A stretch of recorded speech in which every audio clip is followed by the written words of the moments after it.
Okay, greetings. Greetings, everyone. Forgive me, but I actually started at 7 p.m. in Zoom, and Zoom was supposed to connect to YouTube. And I'm like, was wondering why there wasn't any connection or traffic. So I realized that that's what the problem was. There was no um, joint in. Um, it wasn't streaming with each other. So I had to actually close out a couple of Zooms because I was trying to figure this out. And I had a hard time dealing with that. But nevertheless, I'm here. And I'll wait and see because maybe some people was here waiting on me. And as usual, I have issues with the mainstream, the web between the webcam and the streaming. I need some youth to actually come in and show me how to operate these things properly. That's the reason why we need one another. We both have wisdom, and some are more detailed in others, but it's still the voices must be heard and respected. So I'm gonna wait a few minutes and see um, what happens because I'm not sure what I actually did wrong this time, but nevertheless, I'm here. So I actually closed out um, the videos over in Zoom. And I'll have to remember how to connect that to YouTube. I actually think I was actually having a better chance at connecting the YouTube with a stream when I was using StreamYard. But unfortunately, um, there's so many people that is utilizing these streaming services because of being home from the shutdown. So there's a lot going on with this artificial intelligence. But I'm grateful for it when we can make divine connections in the midst of um, chaos or unclarity. So I'm still trying to figure out how to cut on the chat so I can see participants. That's that there. Um, okay, so basically, I was watching or listening while I was washing dishes, preparing me something to eat earlier. I was watching one of my favorite um, minds of a revolutionary, Wada Maya. He's from Ghana. He used to live in China, and he now travels the motherland to shine a light on a new narrative, not out of the eyes and the mouth of the oppressors, trying to continue to make it look like that we have to be dependent upon them instead of them being dependent upon us. So I was watching his videos today. He was actually having Q&A and addressing, what the motherland, the people of the land can do now in reference to uniting. And as I was listening, there was a voice that came on. He was reasoning, very well. explaining, you really can't have two people to walk together unless they strategically, well, these was my words, unless you strategically meet and greet, and put away your differences and look at what you have in common together. So, in spite of the different locations that our people are scattered of the diaspora all over the globe, we all have the same thing in common. We are the target of our oppressors. And even though they sat at the feet of our ancestors and learned the ways of civilization, people have ears and they hear, but there's a difference between hearing and listening. So when people are just hearing because you're making a sound, but their mind is on from a perspective in reference to, well, what can I gain from what it is that I'm hearing?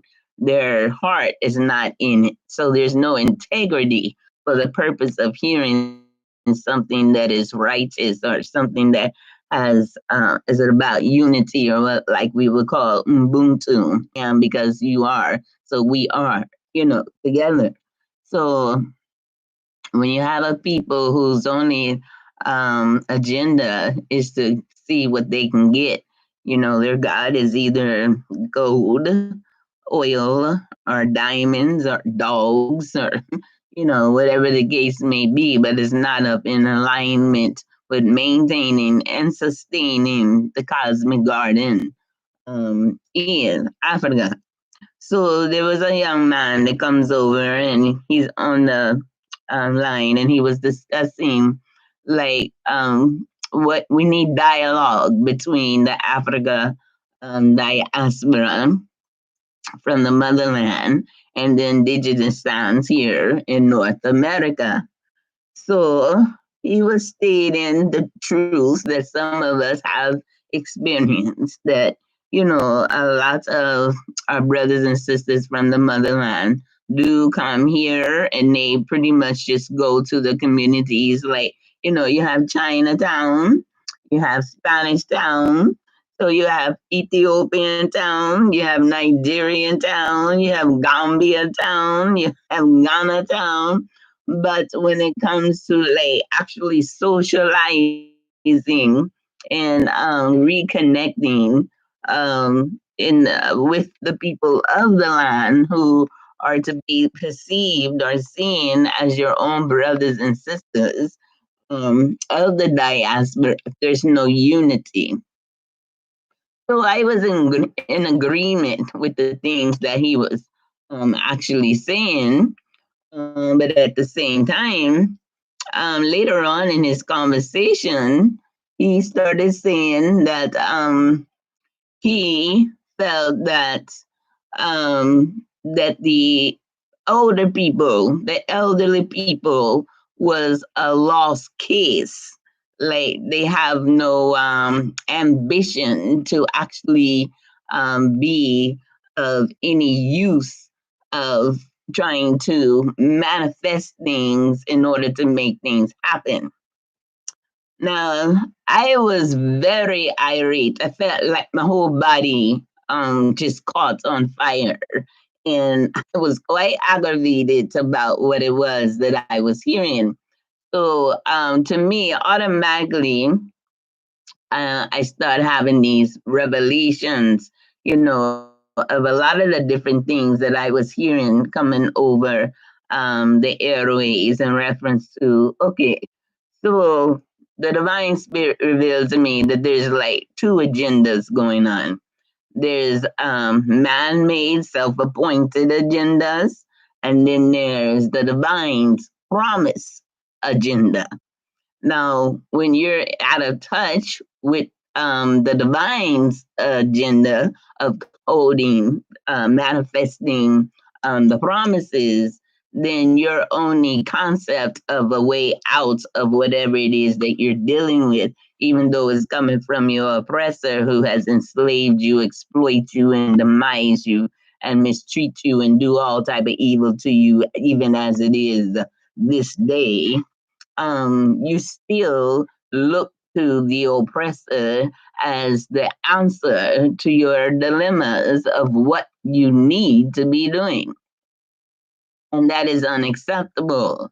But at the same time, to come to the conclusion and repeat these ear bites that, the elderly people are the people who are considered vulnerable, are to actually just lay down their life for those who are supposed to be stronger. But I'm going to let you know that strength does not come from a fist or a muscle attached to your arm. True strength and power comes from the concept, your mindset, and what's in your heart. Now, for a person to be in agreement that the elderly people are the people who are to perceived as vulnerable, you have to look at the state that they're in and how they actually got in the situation that they're in. Because everyone is significant. Their life and their purpose here. We breathe the same air, toxic or not. We drink the same water, for thirst quench not.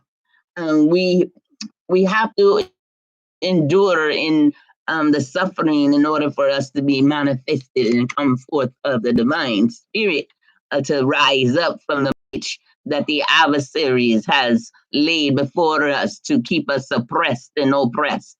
Um, we must understand that what goes around comes around, and what is at the above shall come down, and what is at the bottom shall rise up.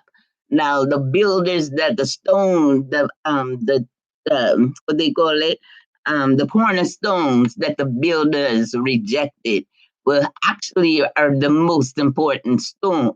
And when you overlook somebody simply because of the state that they're in, like today, we rise up and we make plans, but the divine spirit allows us, looks upon our hearts and our intentions and our motives of the things that we do. And so, even within the plans that we make, there's some certain things that can happen that will allow us to be detoured from one place to another. And so, what you see a person in the state they're in today is not determined where they will end. And for a people to come to the conclusion that they can self appoint who is worthy to live and those who are ready to die, I assure you, in the integrity of the omnipotent and the omnipresent and the omnipotent, the divine, cosmic, infinite, intelligent, and her wisdom is not in agreement. That is defiance for just to understand the nature of mothering, the nature of giving life. You are not going to be so quick to be able to pick and choose and judge who lives and who dies when the universe has already given breath unto that individual so they can be live. And when it comes to elders, you can't look at what the oppressors, the system that they set up to determine who is worthy to stand and who is worthy to fall by choice, by dictators or those who are self-appointed colonizers and who want and continues to suppress and oppress. So why they have all these things happening around us. The divine spirit is actually preparing us for us to rise up, but they would prefer for us to be asleep. But see, in our DNA is mastery. In our DNA is greatness. In our DNA is wisdom. In our DNA is power. In our DNA is authority. And this is now time for us to come to the conclusion and understand that there's a great light shining upon us and that we are casting no more of a shadow of darkness. But to understand when you see a shadow, unless you understand that you're not walking alone, you're walking for more than just one. in the spirit, sincerity, and in truth. I give thanks to the divine spirit that this opportunity to sit down and shut up and listen to what the divine spirit is actually revealing to the eyes of the people supposed to be actually awakening you to the state that you're actually in. Because when people put their trust in the flesh of man and his arm in a human ruler, there's always going to be fault. And when we recognize that we were born perfect, in spite of what most people think that there's no perfection in the human nature, yes, it is, because the divine, the one who created us, was knows that we are perfect exactly the way she sent us in, but there's a process of growing and maturing. So when we understand that whatever life is breath, whether it's two-footed, that we are significant and perfect because we have been given life. But just like a baby is born, the baby comes with majority of them come with two legs, but the baby don't come out walking. The baby crawls, and then after the baby crawls, it starts walking, and it falls a few times, and then after it falls a few times, then it flows. So it is the same with us in a spiritual realm as well as directly and indirectly in our process of maturing and growing and understanding that there's a process of our perfection to recognize our flaws. So when we're put in a situation or a position that we understand that we utilize the wisdom that's supposed to be coming from our divine mothers, our queen mothers, the wisdom keepers, the gatekeepers, the wisdom speakers, and the gatekeepers, that we, if we don't get it from them, it's still in our DNA. And then when we look to the universe or we look to nature, then we can actually find the wisdom or its awakening is sparked up in within the divine spirit of understanding. So we have been substituted, the divine spirit has been substituted where the mother was actually the one who was the teacher, because there's a true trinity that the Bible doesn't teach about, a trinity of your cosmic universe, the cosmic mother, and then the divine. So what's ever in the spirit that is seen, unseen, is now manifested in Mother Earth.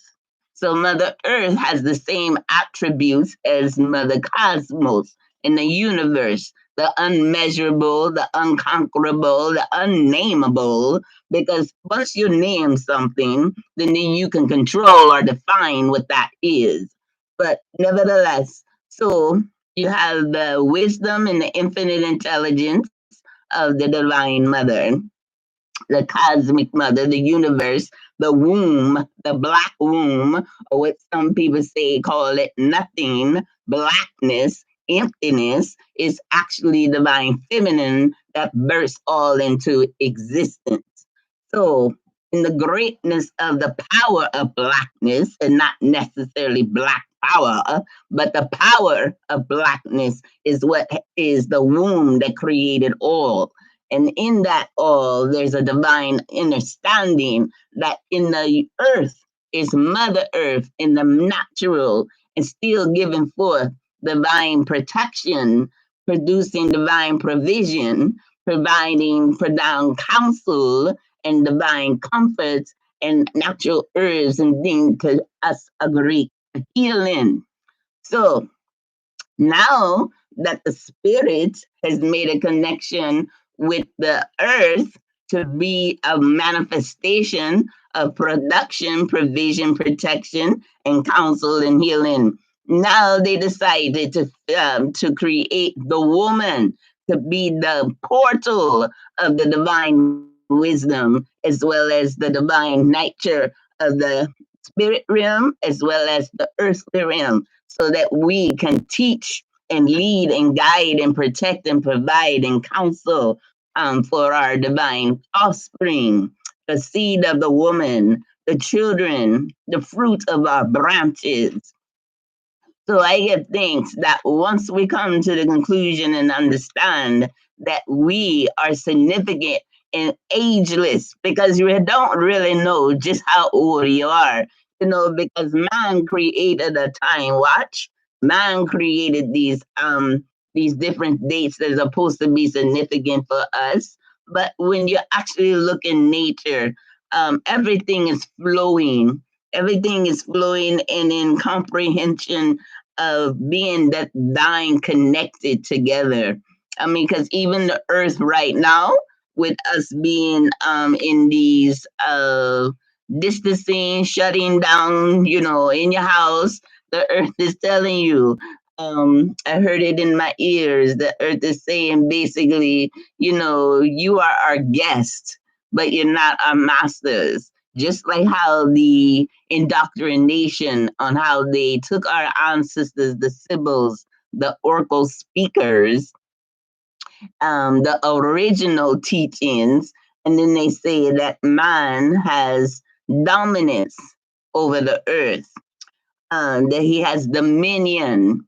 Dominion being explained through Western ways of thinking, European ways of thinking, colonizers' ways of thinking. It gives them permission to dominate. And if they can't steal it, if they can't eat it, if they can't screw it, if they can't sell it, then they would kill it, basically. So their God is to guns and oils and dogs and diamonds, God. But we have to come to the conclusion that we understand that this earth was not created by the hands of man. It was created by a divine spirit, and that we in this cosmic garden in the universe now understand that in this cosmic garden, anything that's placed in it is to add to the beauty of it. Now, to be added to the beauty of it, then we can recognize and understand that we have to maintain and sustain the order from which it was given. You just don't come into a garden and then, everything is provided for you up on top of the surface. Um, oh, I see. Greetings, Tanya, Queen of Rise, Lady Healing Hands, Holiday, the matriarch. Greetings. I don't know how to necessarily get you all in because I was trying to utilize my Zoom like I normally do, but it wasn't catching. It wasn't connecting to the stream, and I used 30 minutes of my time trying to figure out why that wasn't working. But if you put something in the chat, uh, yeah, if you put something, if you speak something in, oh, I had it off wrong. Oh, it was just showing me the names. Oh, it was me. Forgive me. You all were in here chatting. Okay, let's see. Okay, First Lady Diane, greetings. You see, yay, I am so glad you are well. Oh, thank you. It feels good to be well. Yes. Speak the truth, Mama Doreen Nubian. Okay. Lady Healing Hands, love your accessories. Oh, okay, yeah. Yeah, one of the ancestors come to me maybe about a month ago, and I woke up and I had like this strong urge to make some feathery black and white jewelry. And the next thing I know, this is what was created. And actually, this here is a dream catcher. And I didn't even know that this was basically a spider web because it was hanging from a big dream catcher that I actually had.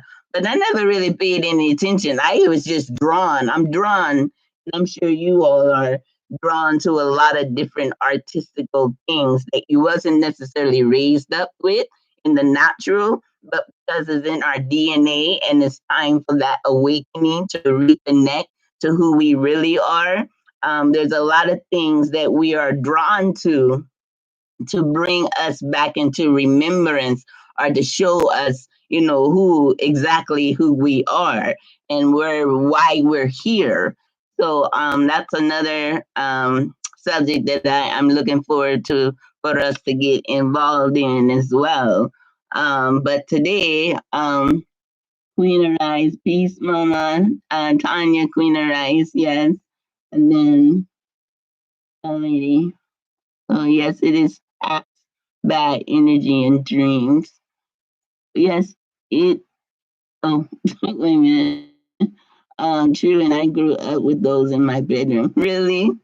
Yes, it's like I just be drawing, and I'm like, because I do have indigenous on my side from this land as well as the motherland, and I come to the conclusion now that, there's seven motherlands until the divine spirit brings them all back together as one again. So I don't even get bent out of the shit when, some of our sisters and brothers on the other continents, for sure, six other continents, um, don't necessarily be in agreement of just limiting themselves to think of Mother Africa as the motherland when lots of them don't aren't even aware of that because their only consciousness is on the plane that they're on. But once you talk to them and you show them, they'll be in agreement, but you still have to be respectful and recognize that they're indigenous to that land from which they've grown from because I wasn't born in Africa, but Africa is born in me, in my DNA. And I'm definitely looking forward to returning to the motherland. But I'm grateful and respectful for whatever she allows my feet to tread upon. Greetings, Lady Lotus. Welcome. Yes, glad to see you all. It's been a while. Yes, it's been a while, and I am just so I'm just grateful that the divine spirit is still in that nurturing, mother nurturing, through all of this because there's a lot of critiquing going on in preparation of receiving our wings that we may soar in this present time of eternity in spite of what the adversary's agenda has. The divine allows me to recognize and remember there's a promise unto that was given to our ancestors for their descendants and who we are that we are going to benefit. And then in the midst of all these other kingdoms that the divine spirit just raising up, but I love that she brought to my attention is not a kingdom that the divine is raising up. She's raising up the kinship that are divine matriarchs, the matriarchal line, or what there is like that hidden but now being revealed understanding of what's in the Bible when it talks about the seed of a woman. So her seed, those who are still in divine connection or those who are awakening to recognize the divine feminine, the mother nature, because this present time for quite some time, for at least 2,000 years, has been off balance because of the patriarchal society. And I don't use that in a way to demean are men, but more in a case of letting them understand that they're unbalanced and all the corruption in the earth right now is based on the self appointed leadership that wasn't from the very beginning. So even in their teachings in reference to that they blame woman as the fault finder bringing this sin into the world. Well, we already know that that can't be true simply because if you're going to claim wisdom as she has sense enough strategically not to create one the thing that she dies. Okay, so Lady Lotus, yes, I'm glad to see you as well.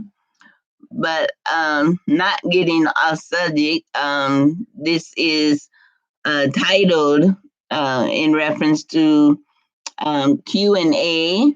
I was trying to have um, my Zoom connected so I can have you all come into the chat or speak. You don't have to show your face, or you can speak and add to the conversation because I really didn't want to hear me speak. I wanted to hear you all speak. But somehow or another, my stream didn't connect with Zoom into the YouTube. So I had to figure that out because that was quite annoying because I was really looking forward to sharing my screen and everything. And because I had a lot that I wanted, but I can actually, I don't know if you can even, if I put this up, because I had like a PowerPoint that I was working on. Let's see.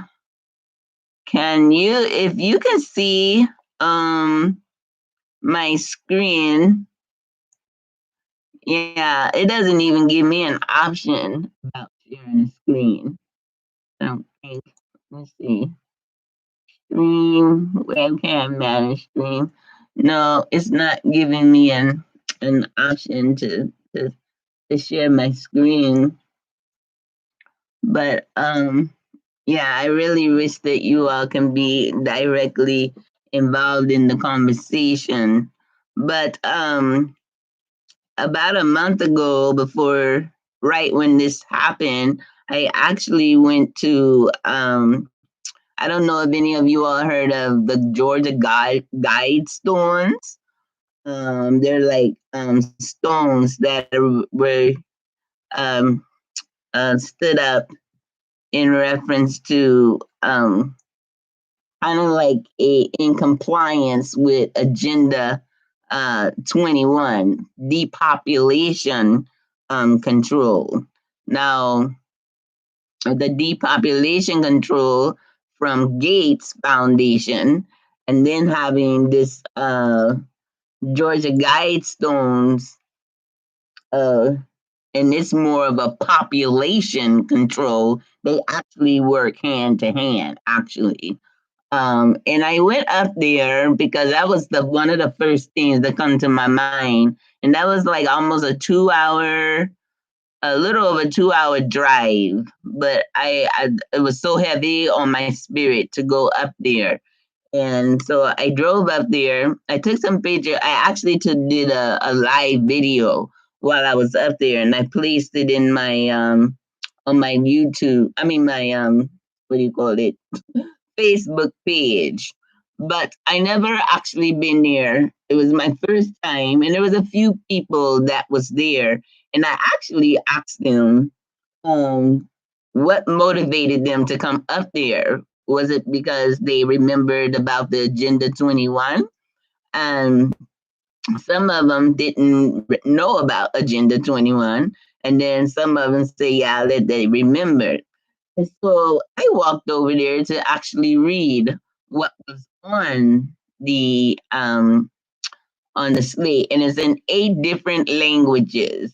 And then they have the audacity to put it in hieroglyphs. I actually took pictures of the some of the monuments and the slabs that background and the information,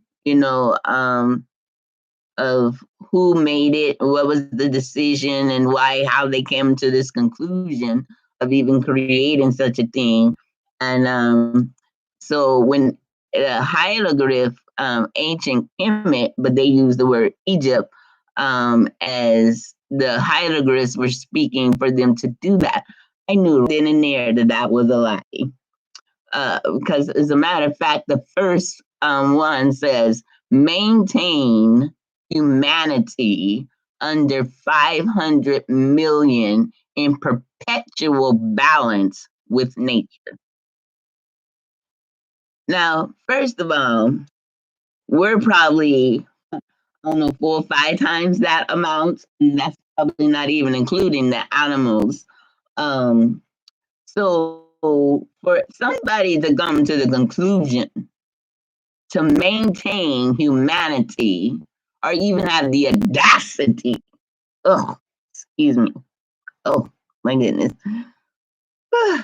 even have the audacity to say it was written by the Ancient of Days is pure, nothing but sadistic thinking, diabolical thinking, just totally like I'm just, I have to keep my composure because I still have a part of me that just, I'm not too much of a talker when I get angry, but I'm give things to the divine spirit that I can talk myself out of a situation now that comforts me and allows me to respond instead of react. Now, my growing up youthful days, I used to react.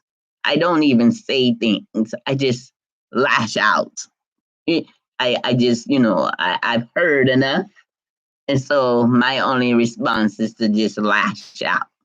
So I'm grateful for the counsel and the guidance of the divine spirit to keep calm, until it's necessary for the right ears and the right eyes and the right head to perceive and receive the bruise that the divine spirit is allowing her judge, jury, and executioner to happen, not by might and not by military power or their cavalry, but by her spirit.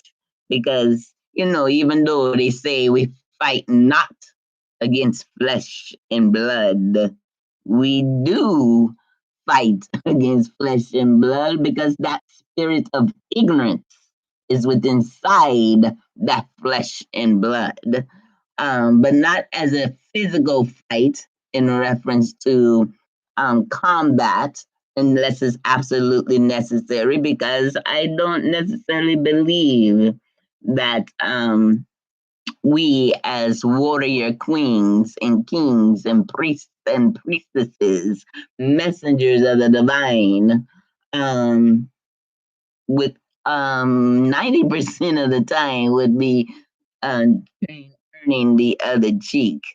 In all actuality, there's a time and a place for everything. But there are some of us that was actually created to be combative, and then there's some to go there. Oh, Dareen, true. You say you wanted to go to the Georgia Guidestones. Okay, so that's okay, true. Um, so in all actuality, when I was seeing the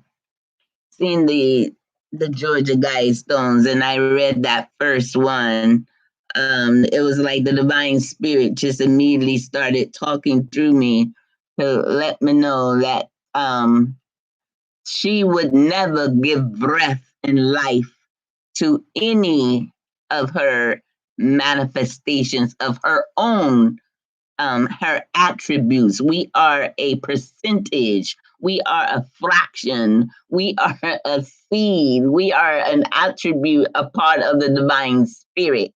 And this earth is to accommodate any number that the divine allows to give life and to give breath and if there's enough in abundance, except for the fields that the adversary, they like to take over land, and then they want to reserve the land, and then they want to like hurl everybody into the city, and what we need to be is dispersed out into the land, This is not how we were supposed to be living in these concrete cities and pavement everywhere, causing more heat than is necessary. Because if you notice, it can be the same temperature in the city and the same temperature outside of the city where there's not so many buildings. And then it's a lot cooler away from the city because there's not so many buildings that are reflecting so much heat from the sun.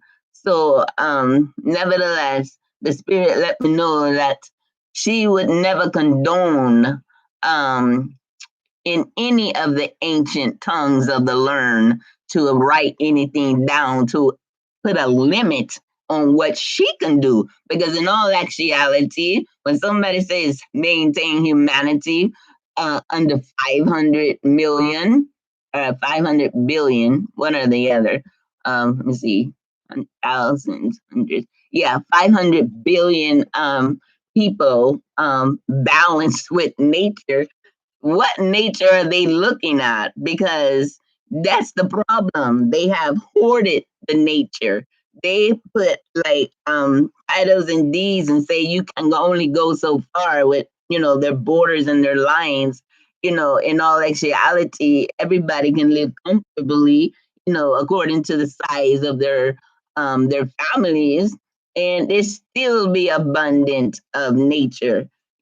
So this is something definitely that man has come to construe and create, just like that wicked mind of the Gates Foundation, him, and that what do you call it, the virus is all in alignment to depopulate because they want to keep with this agenda.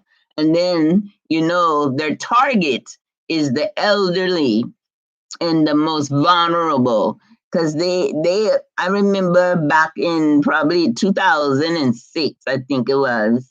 Yeah, maybe 2006 or 2007. There was a lot of talk about, the people who are the elderly, the people who have chronic illnesses, the people who are on some type of public assistance. The people, whether they're on it or not, the poor people are the cause of the great deficit. But in all actuality, the poor people, the chronically ill people, the elderly people are not the problems. It's the ones who are creating the policies that creates the problem.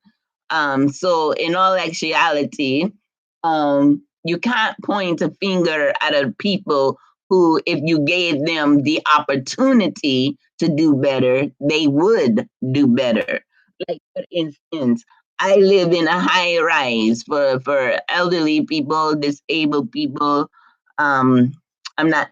I'm an elder, but I'm a young elder because actually they consider elders 65 or more or are older, but I'm 57. Um, but when I moved in here, it was open to any age as long as you had like a disability, because I used to be on dialysis for 22 years up until just a year, 2 years ago in 2018. So it'll be 2 years that I haven't had to do dialysis after 22 years. And that's all the glory of the divine spirit. But nevertheless, so they blame. They always have to have an scapegoat in order to point the finger, knowing that they are the problem and they create the problem. They still have to have an scapegoat to point and say redirect it from themselves and to target the vulnerable. Um, you know what I mean? Thank you. I give thanks. Thank you. I give thanks to our divine mother who preserved me for all this time. Oh, I realized that it's getting dark in here. Hold on one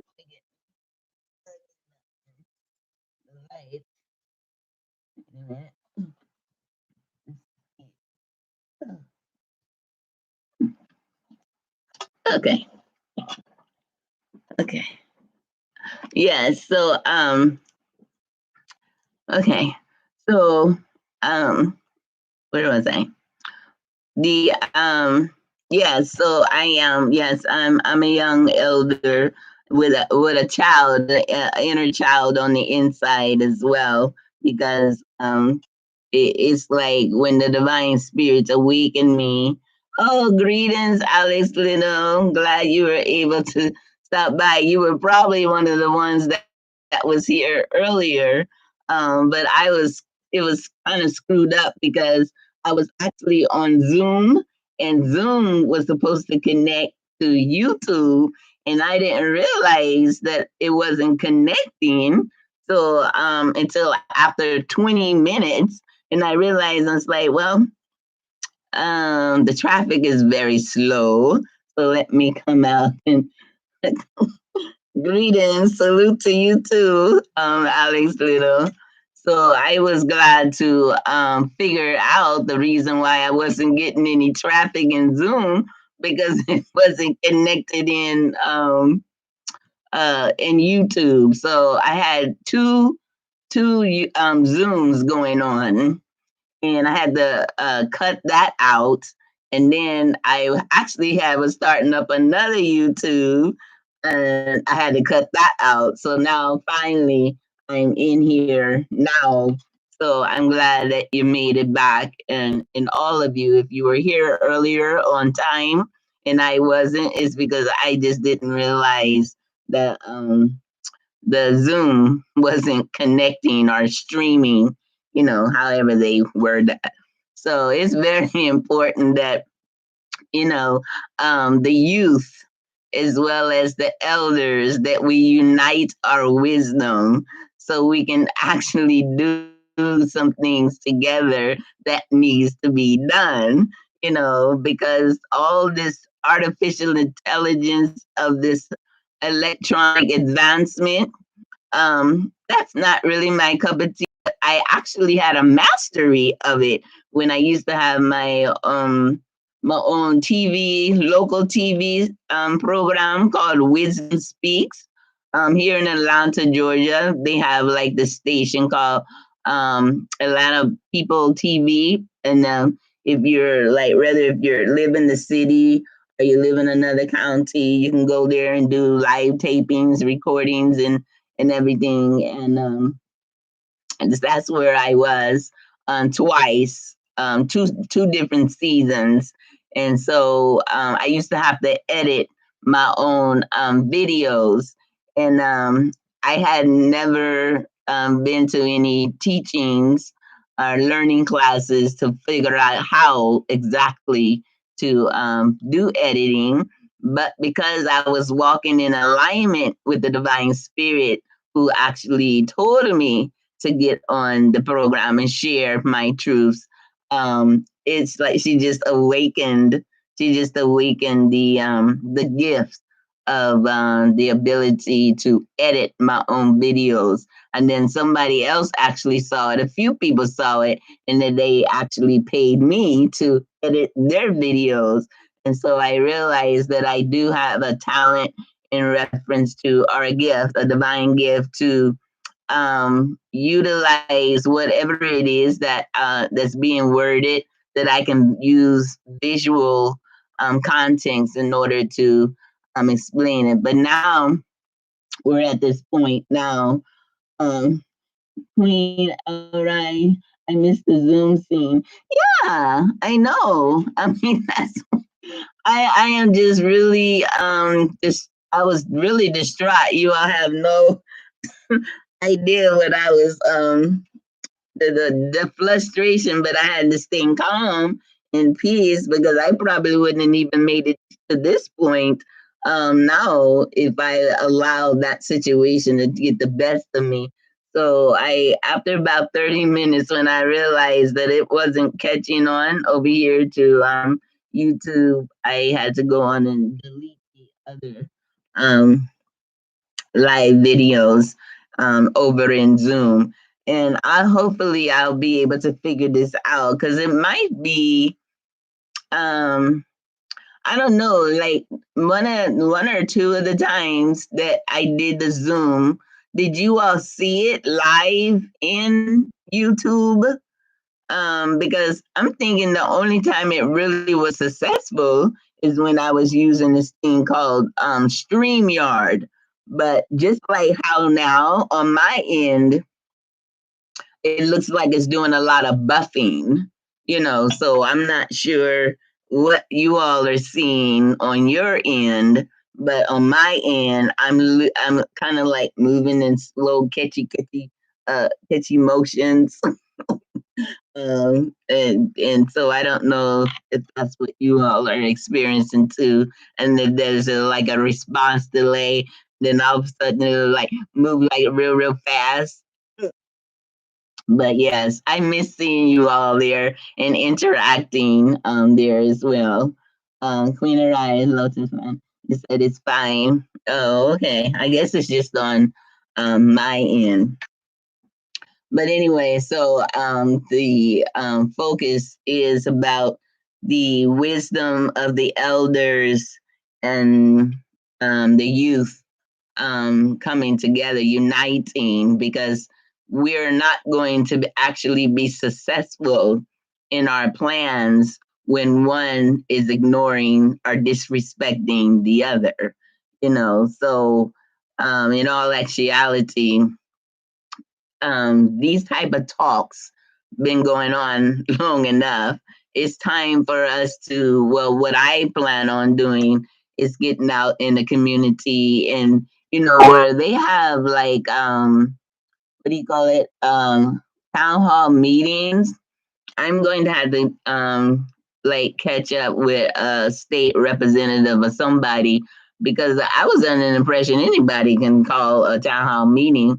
But it appears here in Atlanta, Georgia, that you have to go through some type of federal or city state approval, because somebody from the city or the state has to be there. So I do whatever needs to be done, or you can. And since there's this issue with the distancing, and the spirit telling me, we can't be making plans based on somebody else's agenda. We need to be doing what we can do like now. So there has to be a lot of people are saying that the online conferencing and gathering is really helping a lot of people. But because I don't have a great large following, and I don't necessarily know how to put myself out there, and I was really surprised that Alice Little told me that she even got a notification that I had even uploaded another video, so because that they weren't doing that for a while, but nevertheless I'm grateful. But I have to find a way um, to either get on somebody else's platform that is more popular, and whatever the case may be. But I was talking to a man. He's an African history teacher, and he was telling me that he was actually um, creating like a studio, in his home, with him and his wife, and that he said that I would be a very good candidate to actually come in and be part of what he's trying to do in order to reach people internationally, and then he can help me with that as well. So I'm looking forward, and I'm gonna have to do a follow up because I only spoke to him yesterday. Um, but we have to have dialogue, and it has to be a dialogue with, first and foremost, to recognize um it has to be about respect. Like, see, even when I talk to youth, um and I well see they don't necessarily even look at me as an elder until I tell them how old I am, and they're like, they don't believe it. But when I start talking, then they'll be like, yeah, yeah, I can hear it, but it's not something that they're accustomed because, they're unfortunately a lot of our elders are caught up in the religious dogmas and the doctrine. But, even in that, if that's where they found their peace and harmony to come to the age where they are now, I still say that the divine bless the child, the inner child who has their own way of method of finding some type of compassion, some type of mercy, some type of grace, some type of healing, some type of help, but even a elderly person, because I let them know that old age and gray hair is not what gives you wisdom, and wisdom actually comes from hearing and listening and applying. So if the elder is going to say, baby, you need to learn something new every day, then you have to practice what it is that you preach. And then once you come to the conclusion that even in the midst of all of your suffering and all that the people have been dealing with, the oppression, greetings, Omar Ahab. Forgive me if I'm not pronouncing your name correctly. Greetings. I'm glad to see you made it. Ben Gilmer. No, I cannot see you. And no, because I actually had my Zoom that was supposed to cross over, and so I can have you all into the chat room, and then we can like dialogue that way. But for some strange reason, mine didn't cross over, and I tried it for like about a half hour. But if you know how to do that, if you can tell me what did I do wrong, any of you, if you're familiar with connecting Zoom to YouTube, then I can close out for like 5 minutes and come back with Zoom so we can interact. Because I really do not want to do all the talking. I want to hear. I want to participate. I want to collaborate, with like minds, but I don't know your minds unless I hear what the words, what you're saying, or what you're feeling, or what your focus is on, because even though I don't claim to know everything, but I am divinely connected to the one that does. And so we all are. So there's something in you that I lack, and there's something in me that you lack. And the only way that we can be whole is to bring forth it together so we can manifest what is needed and what is rightfully ours now. So if you know, um, if you, if you know how to get my Zoom in here, because it's amazing when you see. I could have sworn quite a few times that I've actually did it before, but all of a sudden now we're having these issues. But nevertheless, that's not going to keep me stagnant. But yes, it's very important that we have the dialogue. And when they say that basically that the revolution that is not going to be televised, in all actuality, it is. It's just that the narrators are going to be telling lies like they normally do. They'll make it appear to be one thing when it's actually something else. But that's the reason why it's important for the youth to be connected to the elders, because they have the old spirit. They have like this ancient of days spirit. And just as well as the elders have to be in connection with the youth because they have the youthful spirit. It's kind of like when you see like how you say it when it's like the old people have the wisdom on how to get to the locations on the untraveled roads that have been hidden and kept secret. But the youth, once they receive it, then we can get there faster. But even in their fastness, in their quickness, they still have to just to make sure the Nana, that Nana and Nana and Poppy, or others. I forgot what they call it in the because I don't have any grandmamas or granddaddies, so um the only word I'm accustomed to hearing is Nana. And so I like to really, when the divine spirit revealed to me, like back on the slave plantations, when them white folks was using the word mammy or nana in a derogatory way, they have no idea that they were actually giving praise and worship and honor to a renowned woman, because that's what Nana actually seen as a queen mother. You're acknowledging her divine status and her greatness, and that she's renowned and worthy to be respected. So that's another reason why a lot of the elderlies that was even on the plantation were able to survive as long as they did, simply because, in spite of all the suffering that they had to endure, every time they hear them call them mammy or nana, because mammy, like in Mammy Wata, you know, that's a divine title, mammy, So it's the narrators. They have the power to define, is the power to control. So it's a lot of the word terminology, that they use. Um, Medea, my dear. He goes, my dear.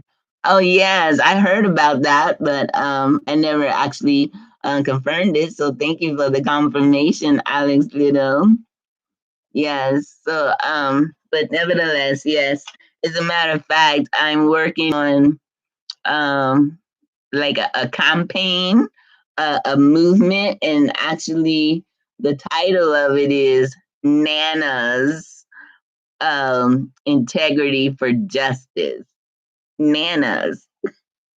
Because the Divine Mother is like revealing to me, it's that great, I mean, great grandmother spirit that is the one that's going to be delivering us. So just to give her that ancient of day wisdom, that ancient of day sagacity, that ancient of day infinite intelligence, that ancient of the day divine feminine wisdom, that ancient of days architect, Um, so I just was just loving the idea that the line mothers had me to use nanas to integrity for justice is what's going to be setting us free.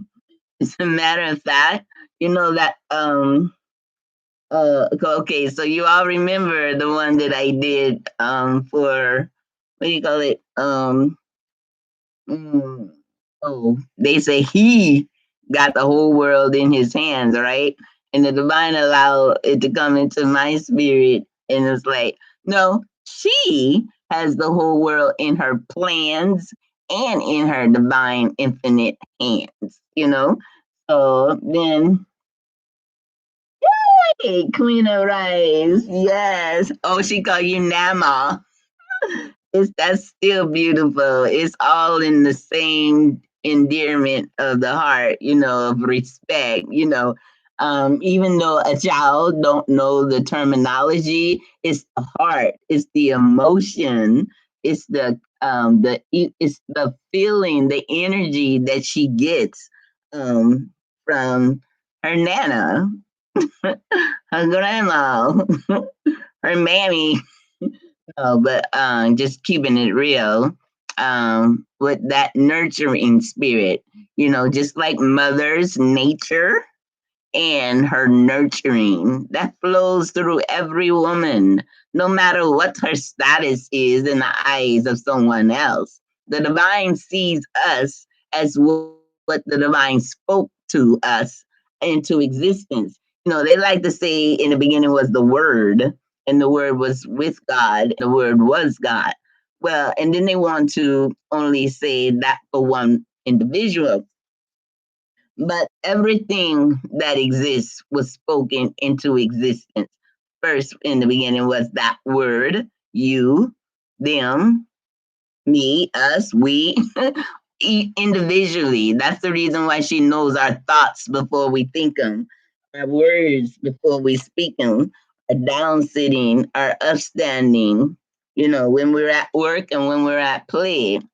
But nevertheless, Nana is the spirit that the divine is going to be using to bring harmony, truth, and justice, and order, and law, and morality back into its proper status. And it's like that revelation that she gave me that even the youth, they're falling weary, but it's gonna take like a nurturing spirit. That's what I was getting ready to say. There's a song that I heard yesterday that when I thought of it, I said I gotta rewrite that song. Oh, what the world needs now is love, sweet love. That's the only thing that there's just too little of. Well, the divine spirit allowed me to hear that entirely different.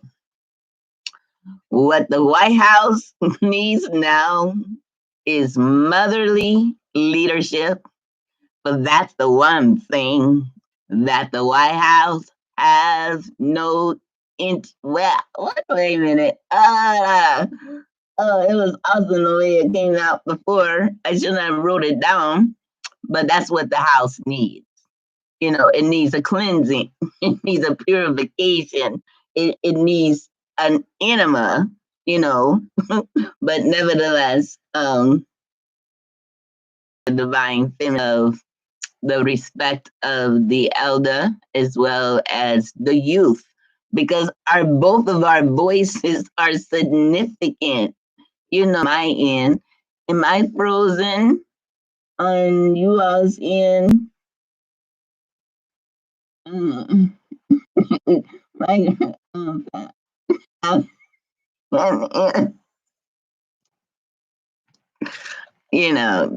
sometimes it just flows, but they do. The world needs an enema. Let's see. Plant, planter, cleaner island. What is that? Oh yeah, I like really miss you all. We really gonna have to work on this. I'm just figure out what the problem was. Um, 'Cause I want to hear you all's. Oh, you said it's just buffering a little. It's buffering a lot on my end. Yeah, and it's going in and out. But yeah, we have to. There's enough of us because we can't wait on everyone to be in alignment and compliant what needs to be done. But among this remnant is going to be the youth as well as the elders, because if it takes a village to raise a child, that village doesn't stop when the child is no longer a physical child. You have to maintain that gift that you've been nurturing to its fulfillment. And when it gets to that fulfillment, they have to experience a totally different concept of life where they're always going to be in need of counsel. Now, maybe they not necessarily want to receive it at that moment, because not everyone doesn't necessarily want to be felt like they can't figure things out on their own. But when you are living in a time where your even mere existence doesn't even matter, it only matters to, if it matters to us, then we need to stop killing one another.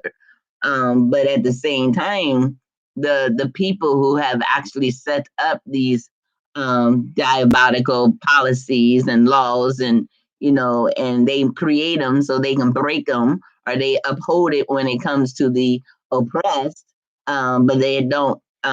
It mirrors the effect of themselves. But we have to utilize the tongue of the learned and the mind of the brilliance and the blood of the DNA warrior spirit that runs through our vein and connect. And it doesn't have to necessarily be on the internet, but like even in prayer, a certain place and time that we can all be in agreement because it's all about energy. It might be all about money for them, but it's all about us reclaiming our energy. So, yeah, I see that. Uh, then, yeah, it's stopping. But we have to be back in touch and reclaim our energy and not um, um, you know allow it to be given to a people that has not our best interest at hand. So one of the other things that um, the divine spirit allow for me to also see. I'm trying to see if I can pull up. Um, let's see. Let's see if it pull. I think it's right here. Uh, yeah, I really wish I can activate this because I need to show you all my screen because it was so much that I wanted to show you, and I don't want to. Yeah, I need for this to actually. But nevertheless, yeah, we need to connect on Zoom and our StreamYard. I think it was StreamYard that it was easier for me to connect um, through YouTube, but I'm not sure if I was actually able to get people to actually call in or talk. But I'm definitely going to try it for tomorrow. Greetings, Teresa Coakley. Blessed, blessed. Yeah, I'm gonna try. I'm gonna make sure I start off setting it up early. But yes, we have to start respecting one another and honoring each one's significance and purpose. And because they will be the ones who will be following up, and Teresa, following up on what it is that we lay down. And even those who are like set in their ways, the the universe has a mysterious and amazing way on how to get those reconnected. Now, everybody has a choice, and the spirit is not going to make anybody do anything they don't want to do. Um, but it's going to be clear that in order for the village that is still within our DNA to connect and care and have compassion, for one another, it's definitely going to be take. Wait a minute, I'm trying to do some. It's take a unity that is not going to be defined um, by our oppressors. Um, as when you were awakening to our uniqueness and our brilliance and our wisdom, strategic. Uh, okay, hold on. It's coming up. This computer is acting very slow and strange. At one time, because I'm looking and I actually do have quite a few pages, even though I do have what they call Windows 10. And I was under the impression that, okay, so you can have 10 windows open at the same time. So I'm thinking that's what that's for. Somebody needs to explain that. But I've actually gone way over the limit. I probably have 30 windows open at the same time because I don't like to lose what it is that I was able to pull up, because it doesn't necessarily, even if I star it, so it can be stored, it doesn't necessarily do that all the time. So I do have a bad habit of allowing the windows to remain open, and I don't close it. I put my my laptop to sleep, and then that's about it. And then when I when I make it to come back on again, I actually still have the same the why I have um these issues. But this sit down and listen to the wind, so her breath, her spirit can speak to us and to prepare us for what is to come. Because even in their own corrupt way, they still have to tell some truth, even though the focus of the truth is covered in a lie, making it appear like they care, and they care not. Because I've also came across information while all this talk about we must look out for our most vulnerable, the elders, the people who are chronically ill. They're actually passing new policies and laws or bills that actually is going to take away their livelihood, their wellness. Like, for instance, Social Security is for those who have worked and they were able to put that for security purpose, that they can feel secure. They will have an income when they do retire. But now they actually sign something now where they actually make it not a something that you work for and that is rightfully yours, but it would be more like a handout, a charity, or something to that effect from the federal or the state or the from the White House.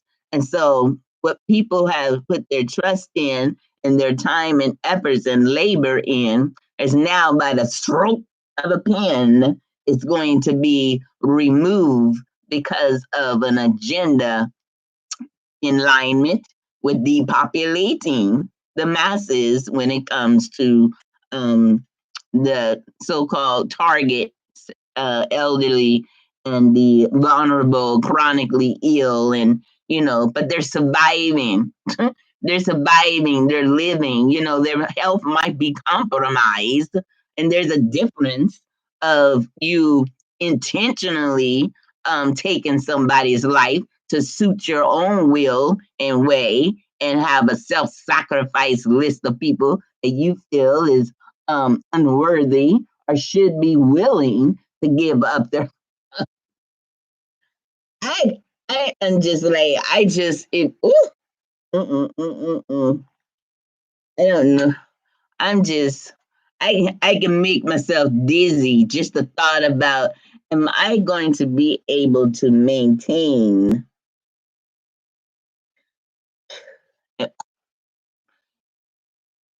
now, am I going to be able to maintain my rage to have one of those people in front of me talking that type of ignorance?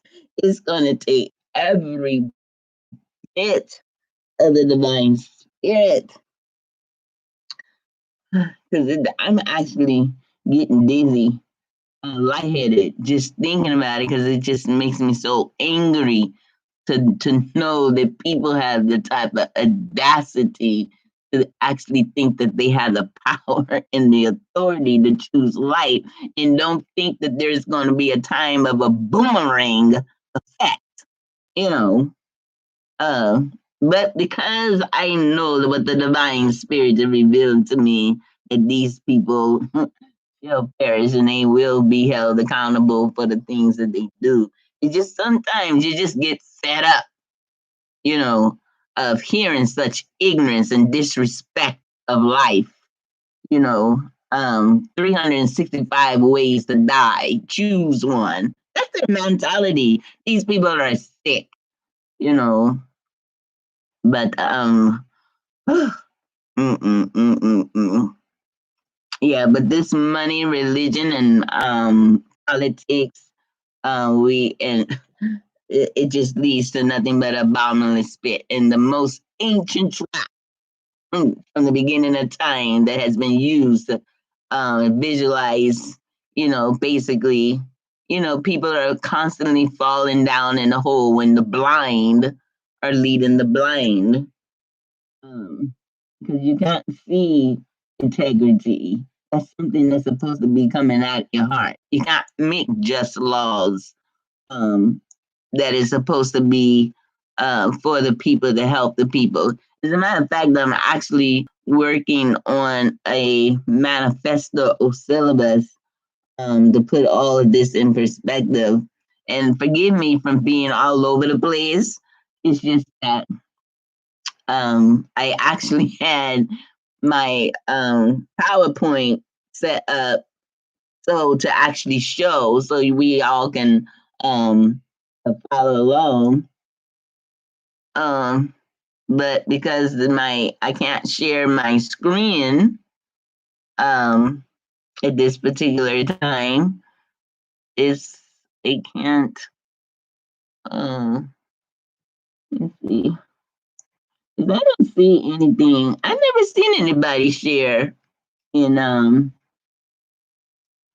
uh share a screen in just plain YouTube. Mm. Yes, Teresa Cogley trying to wipe out wisdom. Yeah, and to wipe out wisdom is to wipe out the woman. Mm. And see, they don't even understand because no matter what the artificial intelligent robots that they create, they can never give birth. And if they mimic giving birth, what would they be giving birth to? I mean, could you imagine? You have something. There's a difference between creating a robot that can speak words of that analyze the ears and stimulate, the body because of what it is that's being heard, but to actually be in connection with your emotions and your feelings and your perspective is different.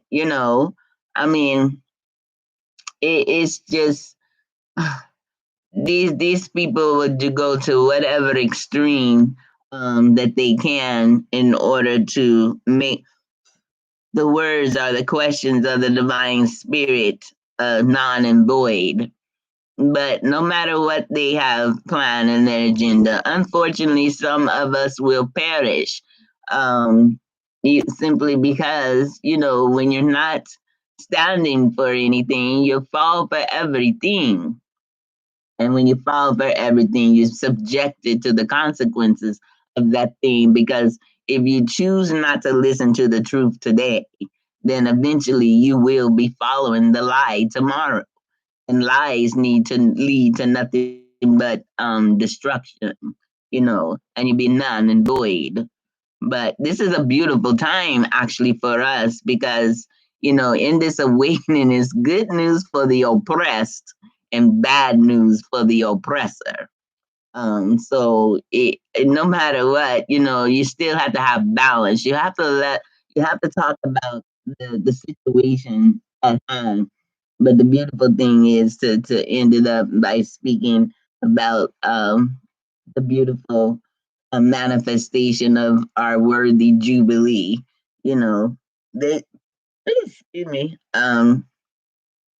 They created a lot of things to be fulfilled in a time previous, so they can just simply say, "Oh, that was fulfilled already." I mean, because could you imagine a whole nation, a whole kinship of people who are the Messiah? It's a multitude of people who are Messiahs. A Messiah is a person who is anointed by basically sharing, speaking manifesting truth, being delivered from your earthly issues. Messiah, or even the word Yeshua, in the Hebrew, it actually doesn't, it's not supposed to be given to one individual. It's the act of a thing. The ancient pictographs that they use to communicate what they call Hebrew, which actually derives from, what do you call it? The hieroglyphs, the Matu Natur, the pictograph, because you communicate with things that the people can um, actually go on with the understanding that everything is connected through nature, something natural, something tangible, with the understanding that it actually is being led, guided, supported, and protected and provided and manifested through the spirit. It's no different than we having a thought like, oh, I just had an idea. I want to make another outfit. Okay, well, you can't see the thought or what you just imagined until you actually get the material and put the thought together and create the manifestation of that thought. Now it's something that you can see and perceive. Now it's something that you can hear and understand. Now it's something that you can relate to. So our ancestors, they actually used pictographs because when they spoke in a tangible way that people can understand that this is part of their culture, and they always refer to things in the natural sense, like trees. They would say that we are like trees. Trees represent leadership. Each tree is a leader, and it has bearing fruit. Symbolic thing like wings. Well, we see we don't actually have wings, but if we take on the nature of the thought of soaring higher, from a situation of a platform, and that we utilize the wisdom that is given us based on the experiences that we've experienced ourselves, then we can soar or fly higher, from the state that we're in. It's no different than the transition of maturity from a child to an adult. It's all about soaring higher, gaining and maintaining the wisdom and the experiences so you can make better and wiser choices. But we have to be in tune, definitely, with the definitions, what is being defined, what is being portrayed as what something is supposed to mean according to what's beneficial for our culture. So even though we speak in English, well, some of us, well, I can speak for myself. I speak in English. I write in English. I read in English. But because of the divine spirit, I have an ancient of day cultural manifestation in thought, so I can produce the right type of deeds that will benefit our needs. I don't look to the culture that allowed our people to be oppressed and suppressed and exploited and demised and mistreated, even as it is this day, to define what it is for us to come up out of this way. So we have to actually, reconnect that village, and even though, it'd be nice to have a community that we can live in one community. And that's another thing. I have to finish that because I can't. It's just so beautiful. It's just so awesome. But I really need some help because my it's like that might be the reason why I'm having so many headaches. Um, because I have so much in my head as well as my seat of emotions. Um, and I just gotta be out there to make connection. And then I just have like, I want to dance again. The spirit told me she wants me to dance again. But this time when I dance, it's not going to be on the pole. It's going to be in the spirit of glorifying the divine spirit. I'm just I imagine all the time, the different songs and the different emotions. I mean, the ancestors are speaking through to me and through me, and sometimes it's very whew, it's very painful. Um, what they allow me to feel on the inside, and I do a lot of crying. The pain from my ancestors is still lingering among us today, but the beautiful thing is that the paradigm shifted and already happened, and so even though the shift has already been done, we now have to come into alignment. It's a process, of our pain, of eliminating the pain is like shedding that caterpillar skin and now being able to soar in the wings of divinity, and the nature of knowing that earth is showing us that we not have to really be concerned about what they're trying to keep from us, because I really enjoy reciting Psalms 23, um, in reference to, I changes it up, to fit more of where my mind is at, but for the sake of if somebody wants to recite it along with me. But I would say the is our um, divine spirit is our governing spirit, um, and we shall not want. Now, that's a matter of fact, that's where the divine spirit showed me where we went wrong, where our ancestors went wrong. Could you imagine that everything has been supplied for you freely? Freely. Free fruit, free vegetables, free air, free water, free material. Nothing that there's really no reason for you to dig under the ground searching for anything, because everything that's on top of the surface is so abundant that it didn't come with a name, a barcode, or a scan. It was for anyone who can freely get and have it in your hand and know that you have now become in the image of being able to create something yourself from such an abundance of what is richly upon the earth. But no, mm, all it takes is that's one corrupt mind to say, no, it's mine. Ah, no, no, no, no. Nah, like my no, that's not true, but that's been going on long enough. Let's see, pure confirmation. She's a googly. Hey, lady, Lotus, long time to see. Luana Nelson. Yes, it's at Dewana. Oh, Dewana Nelson's in here? Oh, she is. Greetings, Dewana. Let's see. Danina Nuwabian First Lady, so true. Yes. But anyway, yeah, so the divine spirit,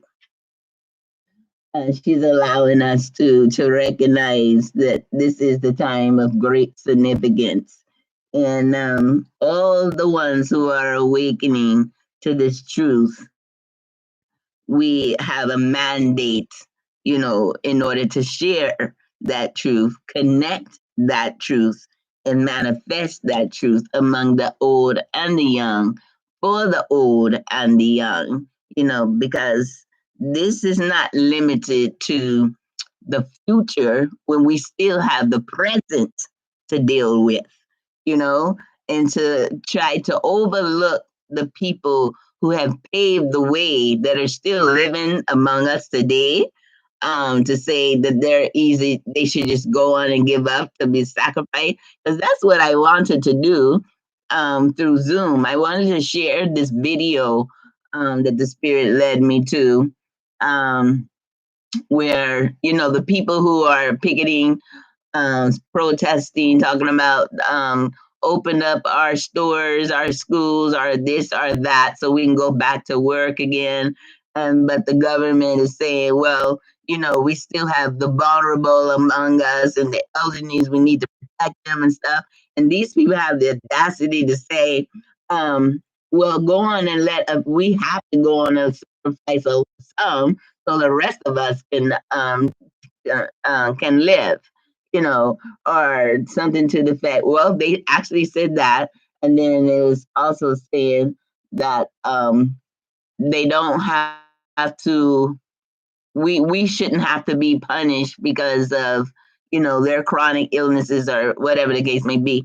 And I actually was going to show that clip in, but that really burned me. That really irritated me because it's like, see, these people, we can't expect for them to actually show any concern because they still got that DNA where they didn't have any concern about the elderly or their women in the first place, because there's actually teachings where studies where it shows that when they started to not be able to hunt and find food, they would actually kill the elders and elderly people and eat them. And then they always would save, had sense enough not to kill the women, but they would turn around and kill them too, and do but these people, any type of excuse for their sadistic minds is okay with them. But you don't have the right and the authority to pick and choose who lives and who dies. And since the divine is the overseer of all things, you might have an internet and a web of all of this artificial intelligence, but there's a great, great grandmother spider web that oversees all that is untouchable and undestructible, and she would make sure that you are destroyed before her apple of her eye. And then that's who we are. So the divine spirit, oh, hey mama, I said hello, but you were speaking. Yes, I know. I was actually, forgive me. I was actually trying to warning because I was utilizing what they call Zoom. I don't know if you ever heard of it, but you can actually have people come into the chat room visually, and we can communicate and see each other and speak to each other. But today, it decided not to switch over to that prop. And I spent like 30 minutes trying to get that to happen. So, but I'll be back in here hopefully tomorrow. What's today? What is today? I think what's today, y'all? Because these days be going by so fast for me. Today, Tuesday. Wait a minute. Monday, Tuesday. Tuesday, Tuesday, or Wednesday. No, it can't be Wednesday. Wednesday. Oh, Wednesday, hump day. Okay. Well, actually, that's a good day. Because actually, according to my my solar calendars, actually Wednesdays are supposed to be my best day for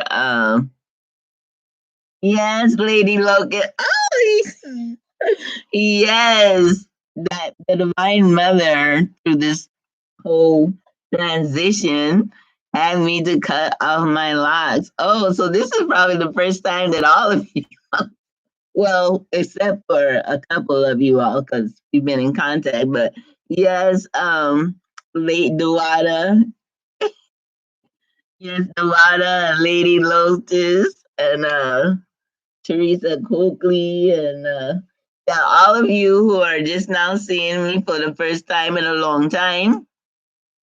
About a month and a half ago, um, the divine spirit had me to cut off my locks, and she was giving me like 2 weeks every time I walk outside the door or something that I might tune into on YouTube.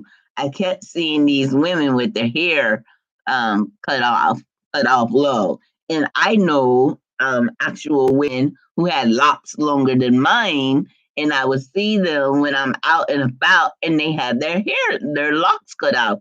And then this was the time where the two young men were being expelled from school or couldn't walk the graduation because they would not cut their locks. You know, so it was a lot going on, but I didn't perceive. I did not perceive that the divine spirit was showing me that as a sign that I was going to have to get rid of my 7-year vow locks because it has been, well, it's been going on 8 years, but I had I had the locks that represents taking a vow, you know, to be set apart, to be used for the divine purposes, like the history of the original purpose of wearing locks. It was a symbolic to show that you were going to be used for divine purposes. So it wasn't a fad or, you know, just a style. Mine was rooted in a divine purpose. So I must have come to this point where the divine spirit, unknown to me, that I actually fulfilled a vow that now it's time for a new vow. And I was definitely ignoring the signs. I didn't even perceive that I was the one that she was telling me that I have to now remove my locks in order to advance to another level. Until one day I went into um, a health food store, and I ran into one of the sisters that I actually know here on. No, I met her at a sisterhood circle. But anyway, and so I was telling her, we was somehow or another we got on the subject about locks, and I said, yeah, but it's the weirdest thing. I keep seeing women running around here. Every time I walk out the door, I keep seeing women with these short, and sometimes even bald haircuts. And and I was telling her, you know, I seen a couple of sisters that I know for a fact that had locks longer than mine, and I saw them, and all of a sudden they don't have their locks. And, but then I told her about I was getting kind of aggravated because the young men who weren't allowed to walk the stage, graduation, or the other one that had got expelled. You know, I'm thinking this is even more of a time to stand up and share the history about the locks. You know, and all of a sudden, the divine spirit spoke through her lips and said something to me that made me realize, uh-uh, she's talking to you. She talking to me. Have you thought about this? And I was like, well, you know, it was the spirit kept telling me about purification. For some reason, that word just kept coming to me about purification. For like about 2 weeks, all I kept hearing was about purification. But I didn't put the purification and locks together. You know, I'm thinking, well, I'm addressing my diet. You know, I'm a vegan. I've been a vegan for vegetarian for probably like about 4 or 5 years. So, but ever since since 2018, after I had my transplant, it was just specific, just all vegan herbs and all of that. Just that's all I was doing. So I'm thinking that's my way of purifying, not to mention the transferring and renewing my mind. to be in alignment with the divine spirit of the universe as well as my art. And to me, that was it.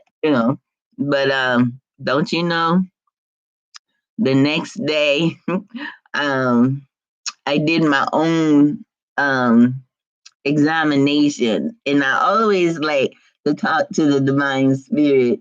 And when I'm finished, I'll hold up one of the books, the symbols, the Bible, the Cosmic Mother, um, the Mother and Spirit. I have so many.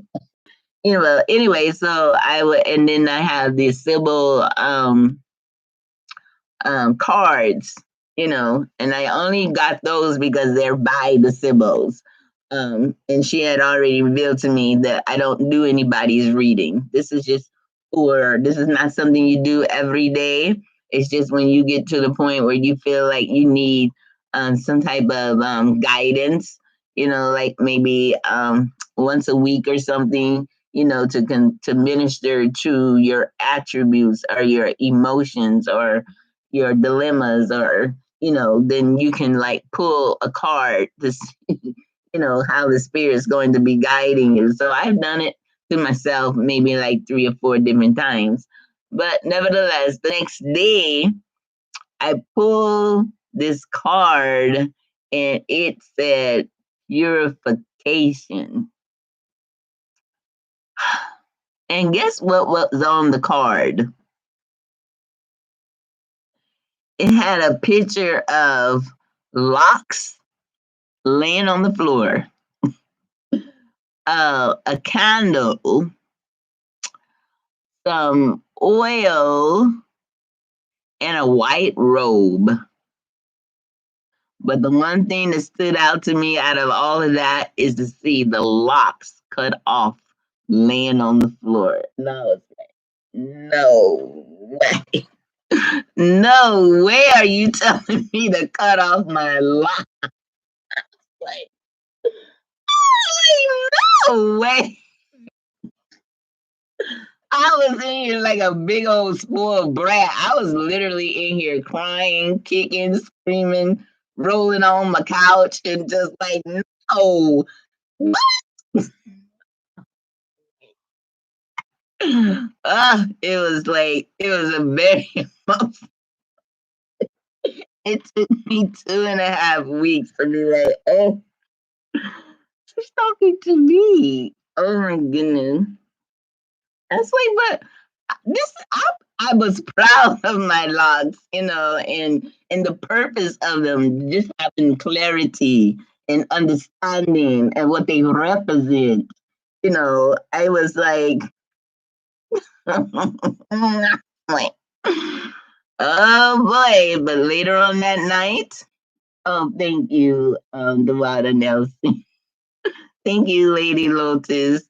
I'm still getting used to it. But I'm actually getting a lot better. I'm doing a lot better. But the first 2 or 3 weeks was like really rough. But that first time, that night, getting in the shower and then run down on my head. I obviously had hair on my head all my life because I never felt anything like I felt um that day after I had cut it, and I had to come home and um well, actually, when that night when she made it clear that I was going to have to do it, he spoke something to me in my spirit that made me jump straight up out of the chair, run into the bathroom, grab some scissors that you would normally cut material, and I just start whacking them off. I still got my locks though. I wasn't gonna like throw them out, but I still have them. I put them in a bag and everything, but I just wasn't going to allow any trash or birds or dogs or anything to get a hold to my hair. And I think that's because when my daddy, when I was a little girl, spirit. Dad, my dad says, don't comb your hair outside, because if my daddy said, if a bird pick up your hair and take it and make a nest out of it, you gonna go crazy. So ever since then, I'm like, I had to hold on to my hair because I don't know. I don't want anything or anybody.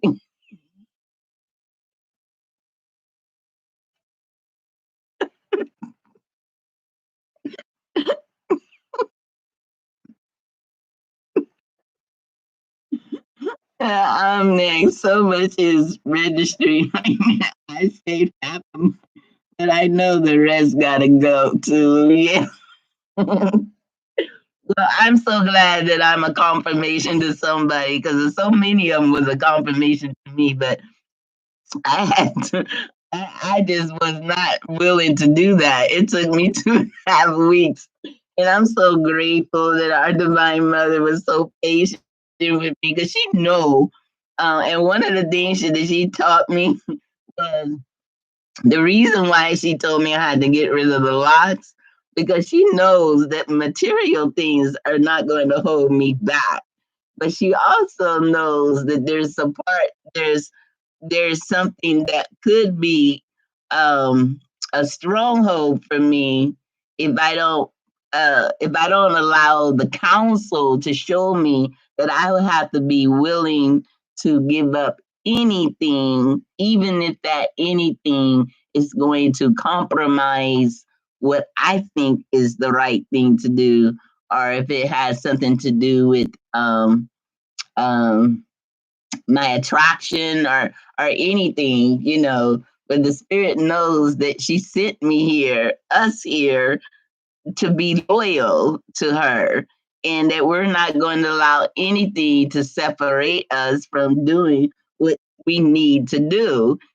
So there's going to have to be a great sacrifice that that when you are faced with that choice, that you would be willing to let something go from you to show the loyalty and the dedication that you have for what it is that um, that you have been sent and chosen to do. So she made it plain as day. You have a choice, either that or that. And I chose, well, I'm not going to let no sickness, no disease, or no power, no might, no nothing come in between what you've done for me. I was like, and it'll grow back, but now I done got so used to it. When it start growing back just a little bit, I'm ready to go in and cut it off. But I think when it start getting cold or something, then I probably go on and start letting it grow. But right now, I really, I enjoy it, but I'm trying to maintain it myself because I had two people on my head, and it's like I just. I had one barber say, "I'm not going to even charge you because you didn't even let me do. I know what you needed and what to do." He just says, it was supposed to have been $23. He said, I can't even charge you. Cause see, I had very pretty baby hair. And I told them people, cause I did the first initial um chop here at home. And then it looked at a mess. So I decided to go to a barber shop. And then when I got to the barber shop, the first one was a female, but all of her clients were white men. And she was a black girl, but all her clients were white men, and majority of them were, you know. And I was like, I don't think I should be in here because she probably don't even know what to do with my kind of hair, you know. And I was watching her, observing her to make sure that she cleans in between, and everything. Because that was before the corona, but I was still, and I'm just cautious that way. And so when I get to her, uh, I tell her, whatever you do, don't cut my baby. So I literally, I'm sitting like this in the chair. Like I got my hands like this. So you can cut anywhere you want to over there, but I got my hands right here where you can't mess with my baby hair.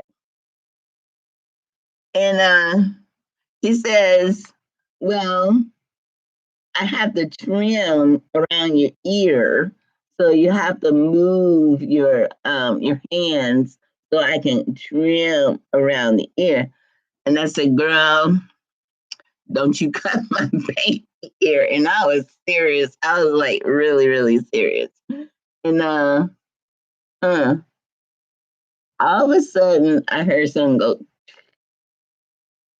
and I was like, "Did you just did you just cut my baby hair?" This to say, I got real ugly. But then I had to like,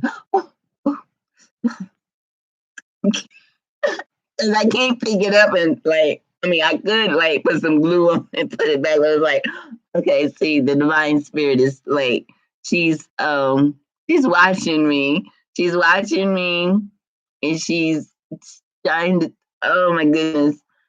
I was like, you have no idea what you just did, but I'm gonna let this go because oh, I have to represent. I have to represent. I have to represent. I have to represent. I was like, oh, you've already did what I told you not to do. And I've had a very teeny, teeny much tolerance for somebody to do something contrary to what I told them not to do. Well, that's another maturity. That's another maturity level. So I went on and let her cut my hair. Mm-mm. It was a mess, and I didn't know how much of a mess until the what do you say? The reason that baby hair is serious.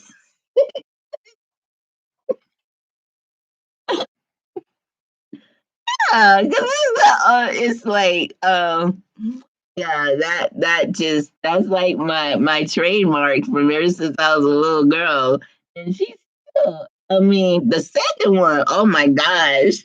I had a lot of it left right here, but I guess it did look kind of funny.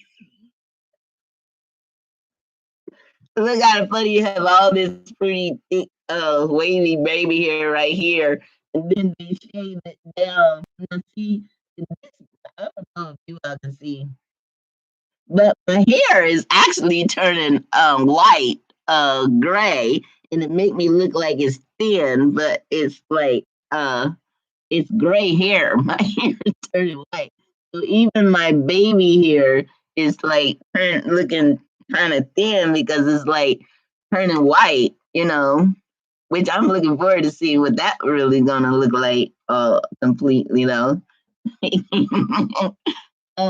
it Darius at First Lady Amy Anthony?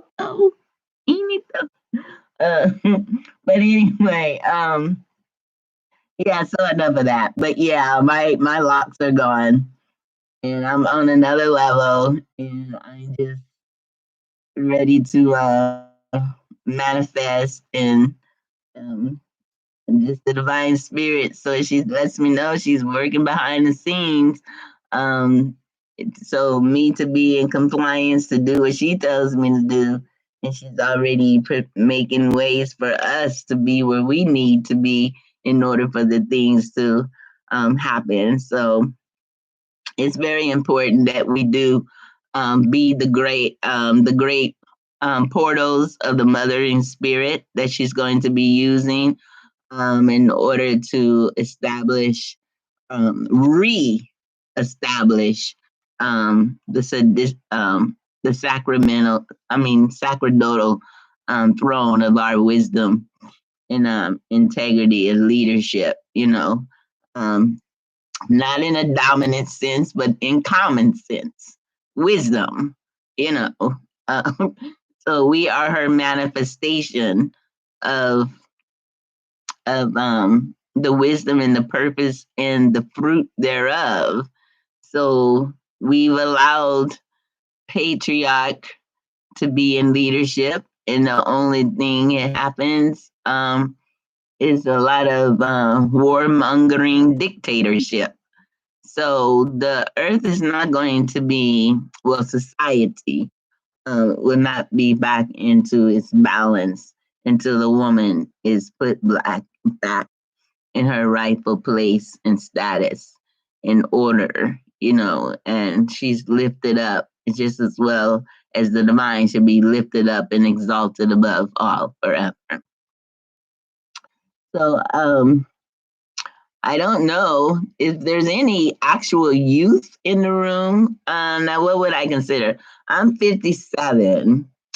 So actually, anybody under 57 would be youthful to me. But I really was hoping to get like anywhere from 15-year-old to whatever age in this chat room, and I'm gonna have to find out how to boost up my own channel to get more, because I've been stuck on just a small amount because I don't really know how to put myself out there. When I used to be on another platform who already had a large following, it was easier, and that's how I met majority of you all. Is through um, oh, it's been so long. Oh yeah, Lance Scarve show. Yeah, his platform. So that's been quite some time. But nevertheless, I'm in the works of talking to somebody else who has a large platform, and hopefully we can make this happen. Um, and then once I figure out how to actually get the Zoom working in compliance and getting that, you said, Doreen, will 48 do? I first heard you on Brother Lanscar show. What's up, 48, Sister First Lady, Nubian First Lady? What do you mean by will 48 do? What is that? Mm, I know there's a delay, but you're gonna have to explain to me. Oh, yes, 48 is good too, as well. Yeah, I want to hear, because I was really upset when I listened to, yeah, if you go to, I don't know if you all ever heard of Woda Maya, I Am Maya, and he's originally from Ghana, and he used to live in China, and now he goes all over Africa to change the narrative. Queen Arise says I'm 56. Yes, you all my yes, you all, yes, your whatever your age is significant, and it needs to be respected and honored, because what you had to go through to even be here today, to even give a word, I mean, a number or an age, is not to be looked at as an oversight, but an insight that you have something to share, you know, and it's not supposed to be in the hands of somebody dictating to us who's worthy to be heard or not. Like, there's this powerful lady. She used to be an ambassador for the United African Nation. I mean, how do you say it? UNAUA. United Africa or something. But she's a powerful speaker and everything. But one day I was listening to her message that she was coming. She's an ambassador to America out of Africa, and she was going around getting people to commit to putting some money in a trust, a fund, or um, kind of like I forgot what we called them back in the day. But anyway, so that she can show that the people here in the diaspora was serious about, being part of the build in Africa. But she made a statement that I was like, okay, this is definitely not about really being a platform for the voiceless. This definitely has a lot to do with money because, quote unquote, she says, no money, no voice. And when I heard that, the divine spirit didn't even have to give me a confirmation of a second thought. Uh, when you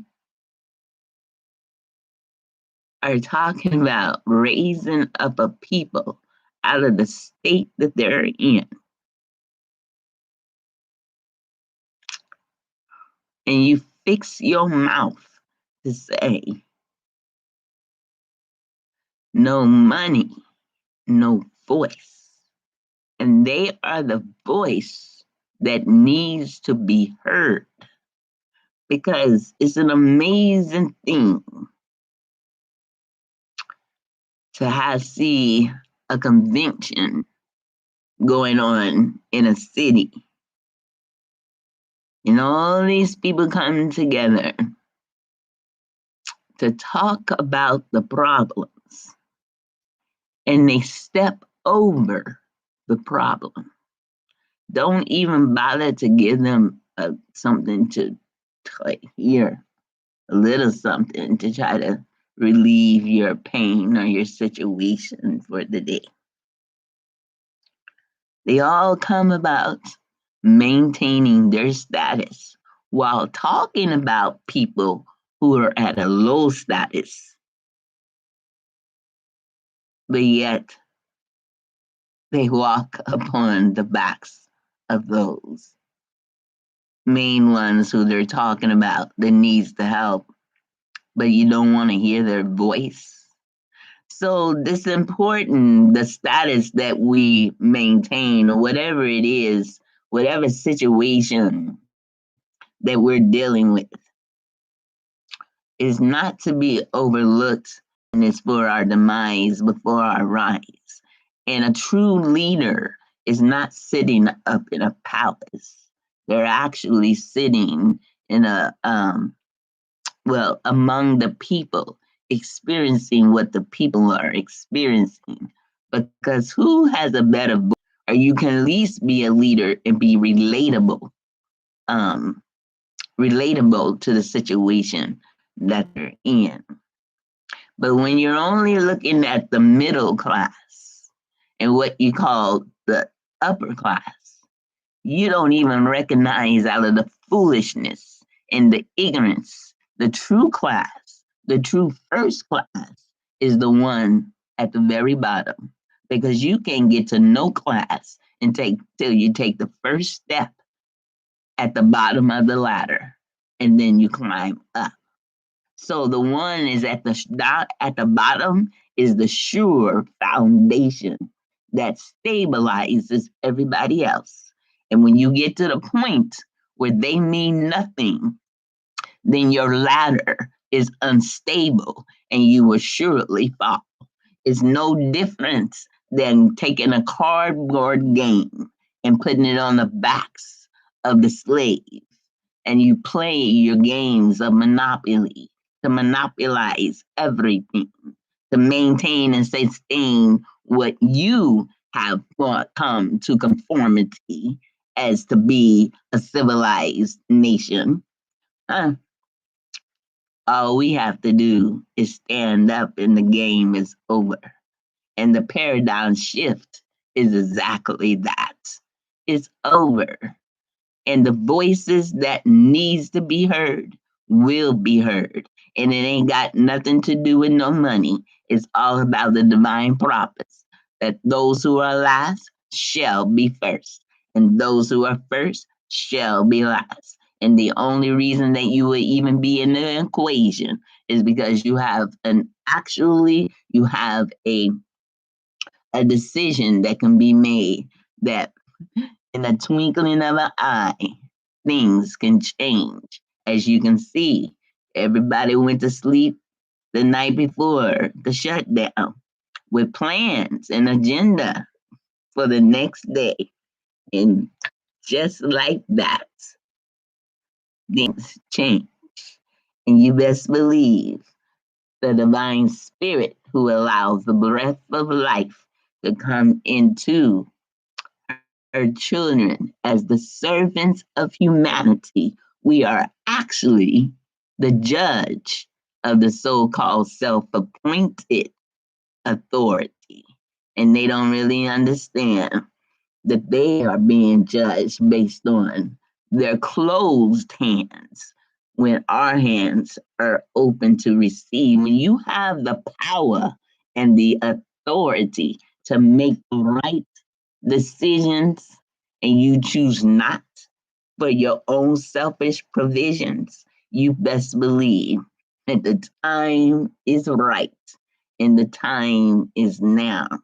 That we recognize that you can have nothing without us. And without us, you can't talk about us and not include us. Because, see, even within our own integrity, we can be able to rise up in a divine divinity and even not even treat you the way you need to be treated because we have enough knowledge, wisdom, understanding, and experience. We don't have to condemn you. Every word that comes out of your mouth against us, you condemn yourselves. Ashe, Ashe, Ashe, yo. Oh, phew. Wow, that felt pretty good. Wow, like, uh, that's like this divine spirit. Whew, it was like the spirit just came over me. I got goosebumps. I'm gonna have to listen to that. And I don't never listen to any of my recordings, but that one just wow, that was amazing.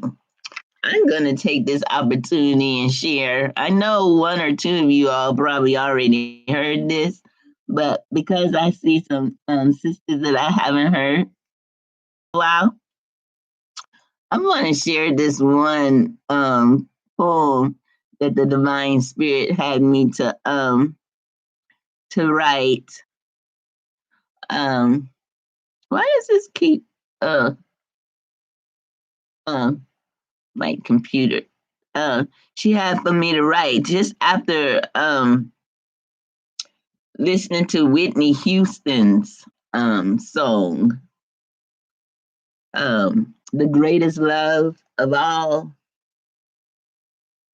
It's amazing. You know, it's very important that we get in touch and recognize what our gift is, our spiritual gift, because it's time for the gifts to unite and create this powerful source and force. And I when I listen to certain songs, just from the title of it, the first bar, a totally different perspective comes in my ears.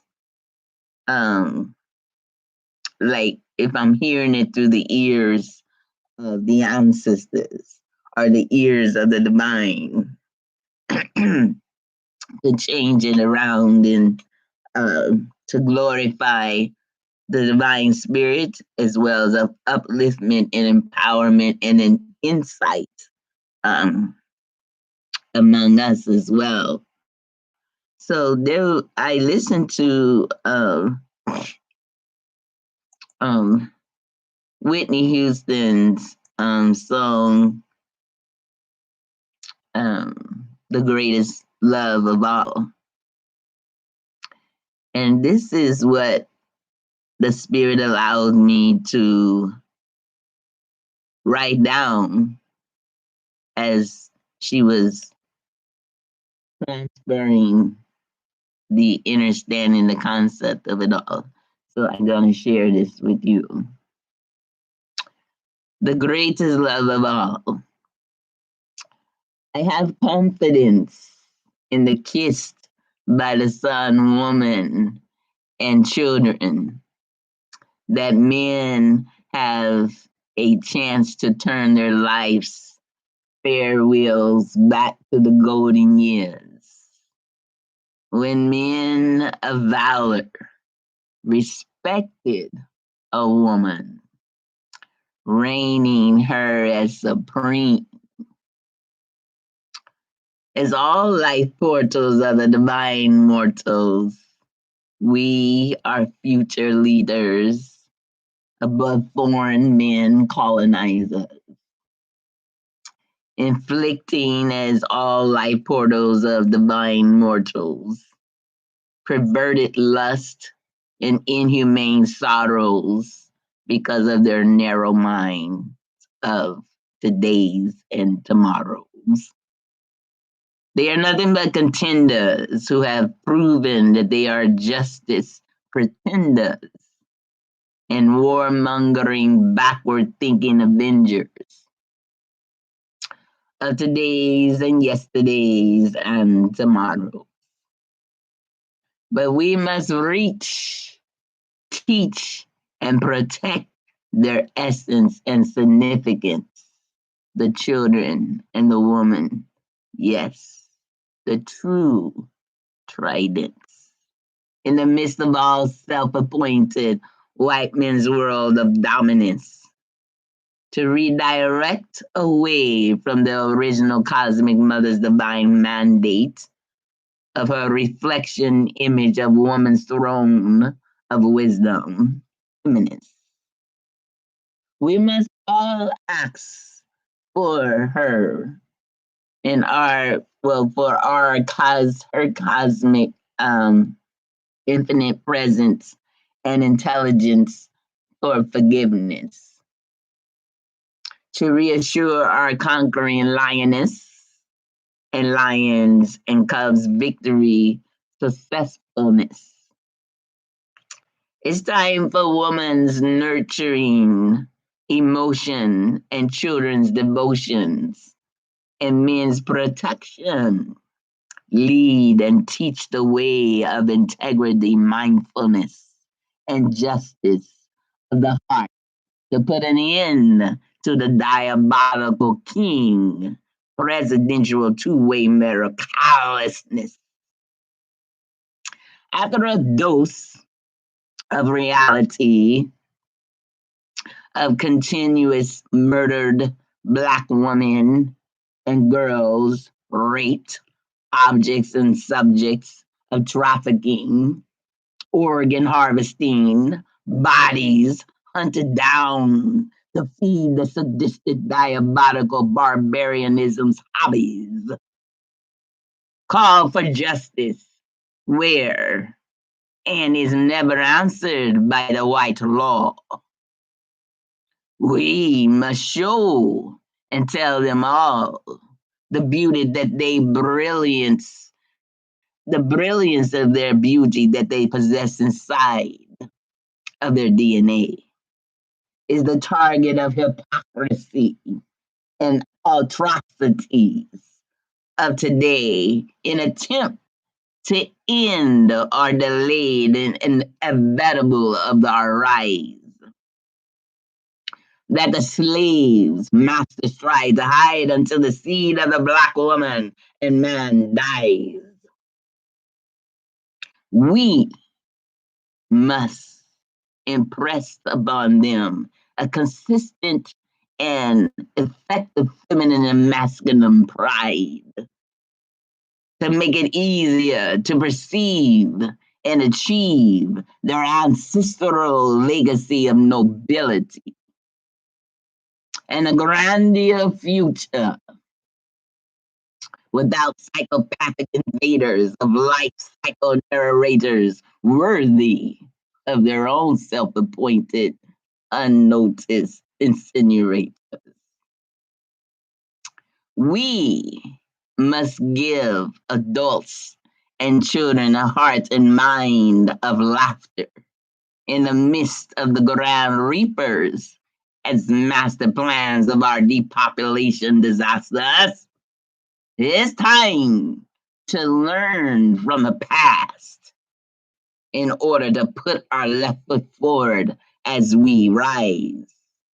To unite and conquer, not by cavalry might, nor by military power, but as a mindful return of common sense and solutions, a divine, tangible, profitable, factual substance that can no unconquer by divine utterance, utilizing past confirmations of victory over our enemies in limbo and truancy from integrity responsibilities.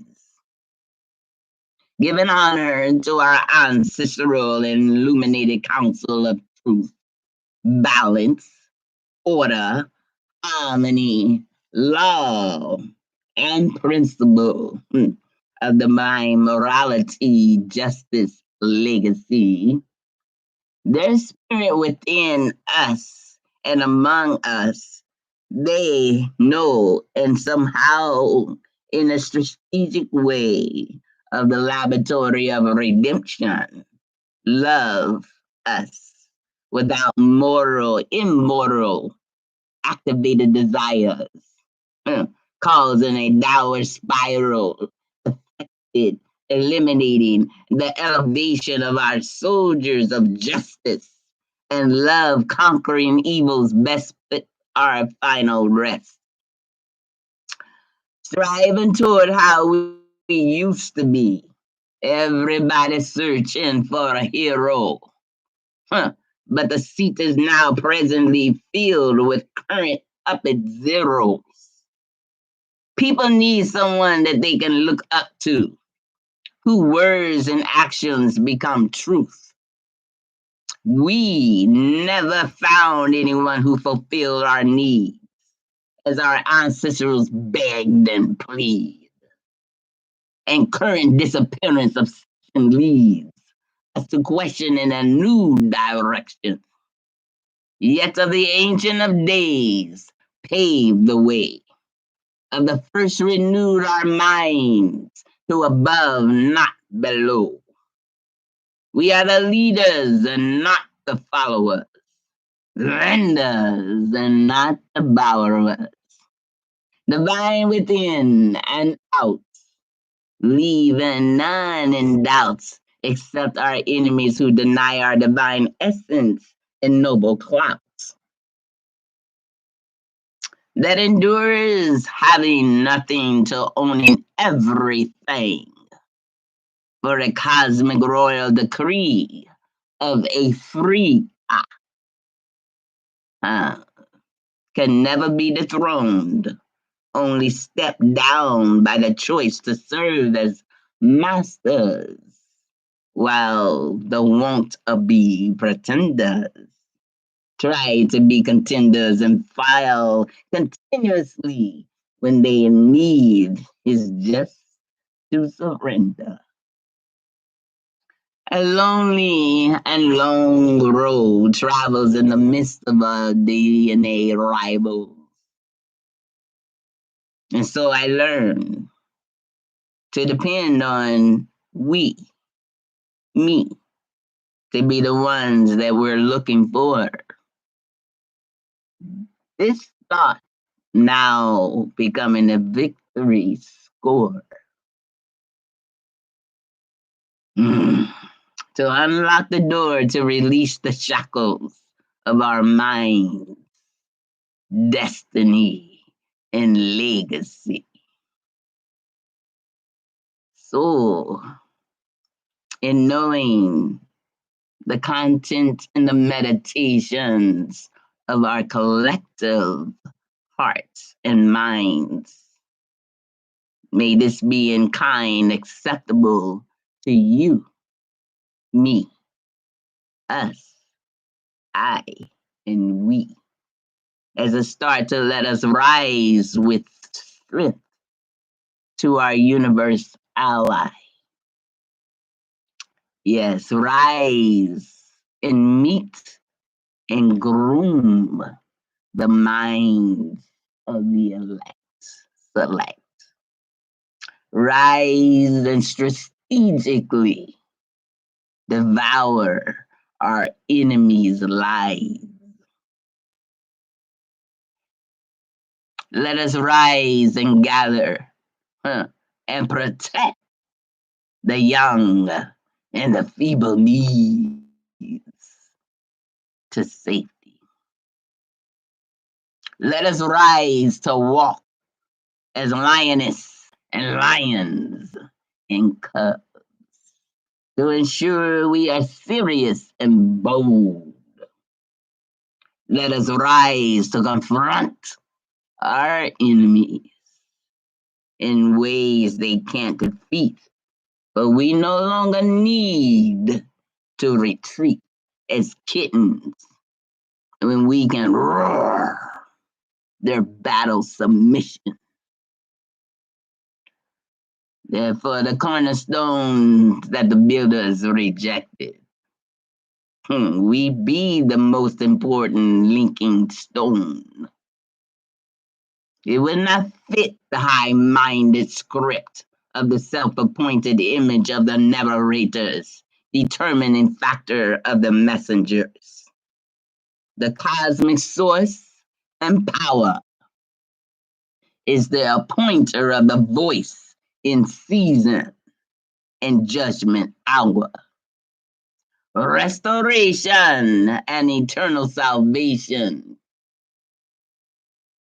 Sadistic colonizers' lies and senseless religious and political validation. There is no reservation. But the divine strategies are in plain sight and sound, but overlooked in its simplicity, thought not worthy of a crown. Perspective or perception. Know the difference in 2020's accurate vision decisions. Remember the divine's ways is higher than our ways, and her thoughts are higher than our thoughts. Ashe, ashe, ashe.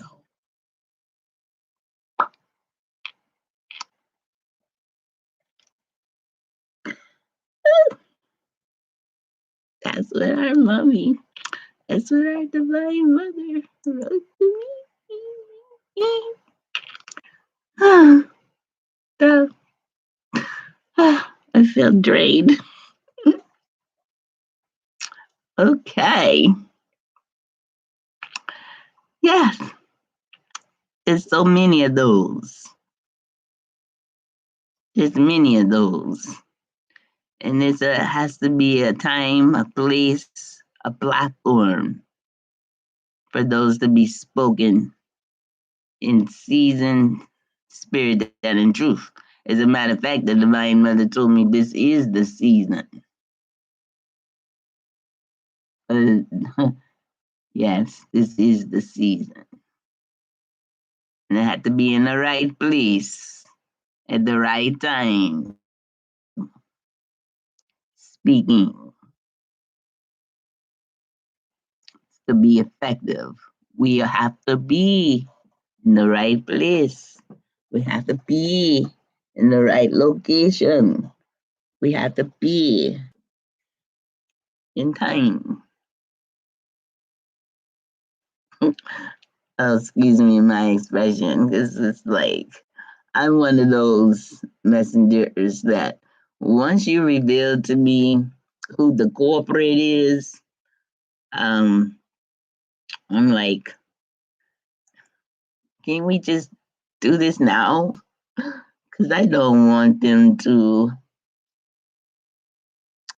any other spirit, soul, person, brother, sister, mother, father, sister, brother, uncle, aunties, cousins, nephews. I don't want any more of the diaspora to have to die as an object because of the ignorance of the subject.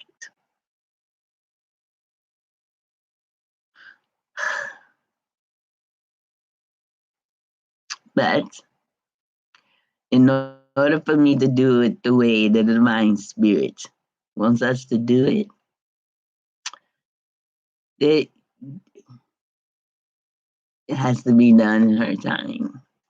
That's what the adversary likes to do with the time watch that they create in the calendars for their purpose. You know, like New Year in the winter, dead of winter. But it's actually they're counting the silver years so they can keep up with your account, your taxes, and this, that, and the other. And they know spring is the actual natural order. I mean, you got these different laws. You got law of the land, you got law of nature, you got law of man, you know, and the only one that really counts is the law of the universe, as well as the law of the land. Mother Nature and cosmic mother's nature, spirit. And then the woman is the manifestation to house the counsel of above and so below. So within, so without, you know. So we are the nurturers. We are the world changers, you know. And we just have to be in the right place, in the right time, speaking the right words, and being that compassion. Oh my goodness, that love, that caring, that healing, that true healing spirit. Our people needs healing. We definitely need the mending of the hearts and the minds of the people. You know, if they are actually just a peace and love. Okay, Queen Arise. Yeah, actually, I'm over my. I supposed to have been finished at 9 because I only set it for 2 hours. I'm so grateful, Queen Arise, that you were able to attend to this platform, and I'm definitely going to make sure that it's Zoom approval for tomorrow. I think, yeah, since today is Wednesday, probably Friday, but we'll see how the divine ordains um, my steps for tomorrow because I am working on some things and I need to be focused definitely on getting this website up and running. Um, but good night, Queen Arise. Yeah, I guess this would be the perfect time to just call it a night. I'm so grateful for Teresa and Nubian First Lady, Dawada, everyone who was able to come in and stay. Uh, it's been a long time, Lady Lotus. I'm just grateful that you all were able to get the notification and come by. And I'm going to work on figuring out how um, to get more people, more traffic, you know. But I'm not here for numbers. But when the divine says that I have to speak so the multitude can hear me, then I have to be on a platform where a multitude can hear what the divine spirit is speaking through me. And we all have something to contribute. No one's greater significant than the other. We just have to make sure that we're sharing what we're supposed to be sharing. and all the pieces will come together and create that greater vision of the fulfilling of the promises of the divine spirit. So, it was a divine pleasure. Thank you for allowing me to share space in your mind, your ears, and hopefully even in your heart, because you all have definitely contributed to my thoughts, my, well, how I perceive a thing that I'm hearing just from reading your comments, though I prefer to hear your voices. So we definitely gonna have to get that corrected. And the space in my heart. Thank you for gracing each other's presence and welcoming and seeing each other and making this divine reconnection. So until next time, may you all continue to stay smothered and covered in divine protection, divine provision, divine counsel, divine comfort, and may the divine spirit continue to go before you, to lead you, beside you, to guide you, to over you, to cover you, beneath you, to even carry you. But you always know is most importantly that you she's within us to empower us that we can do all things and overcome all things according to her divine will. For we are the manifestation of her absolute truth. It's a process, but we were already sent in total completion. We don't need a second birth. We were specifically made precise from the very beginning. Just walk into that complete divine. Ah,